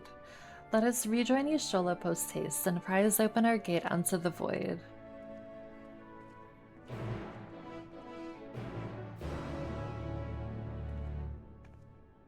Okay, I have a question though for Rifts and Aristotle and anybody else here that has done this.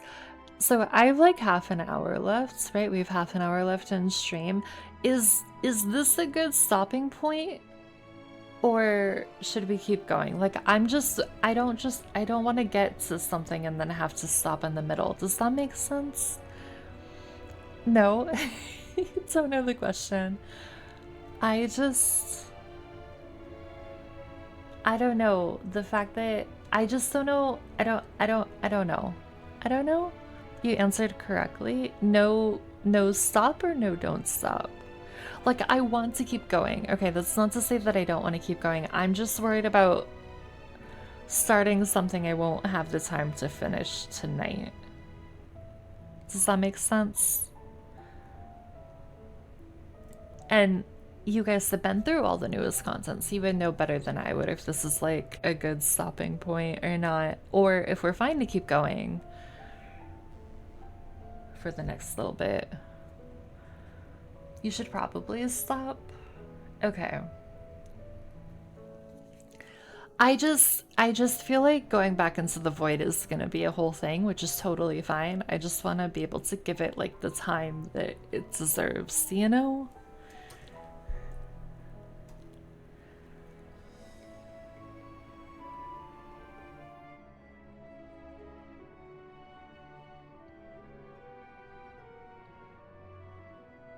Okay, in that case, If you keep going, you will go over time and have that awkward moment where you'll be in the middle of something when you should be ending. Yeah, that's what I'm afraid of. Of like, I want to keep going. I want to. I like want to keep going, but I just don't want to be in that place because we've done that a lot with this game in Endwalker, and I would like to not do it as much. Like, I want to give things the time that they should have, you know?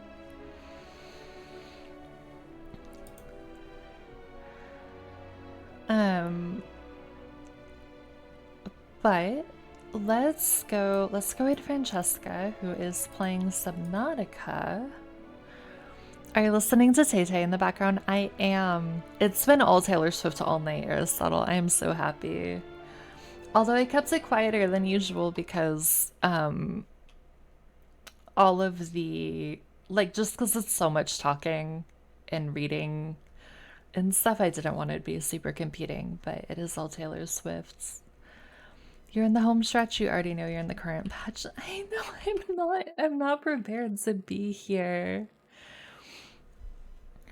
But thank you all for hanging out. As always, I appreciate all of you so much. I will not be streaming tomorrow, but I will be back on Thursday. And Thursday we are going to pick up with Mass Effect 2, which I'm really excited about. I love that game. I'm having so much fun. But let's go say hi to Francesca. Let's go see what all of her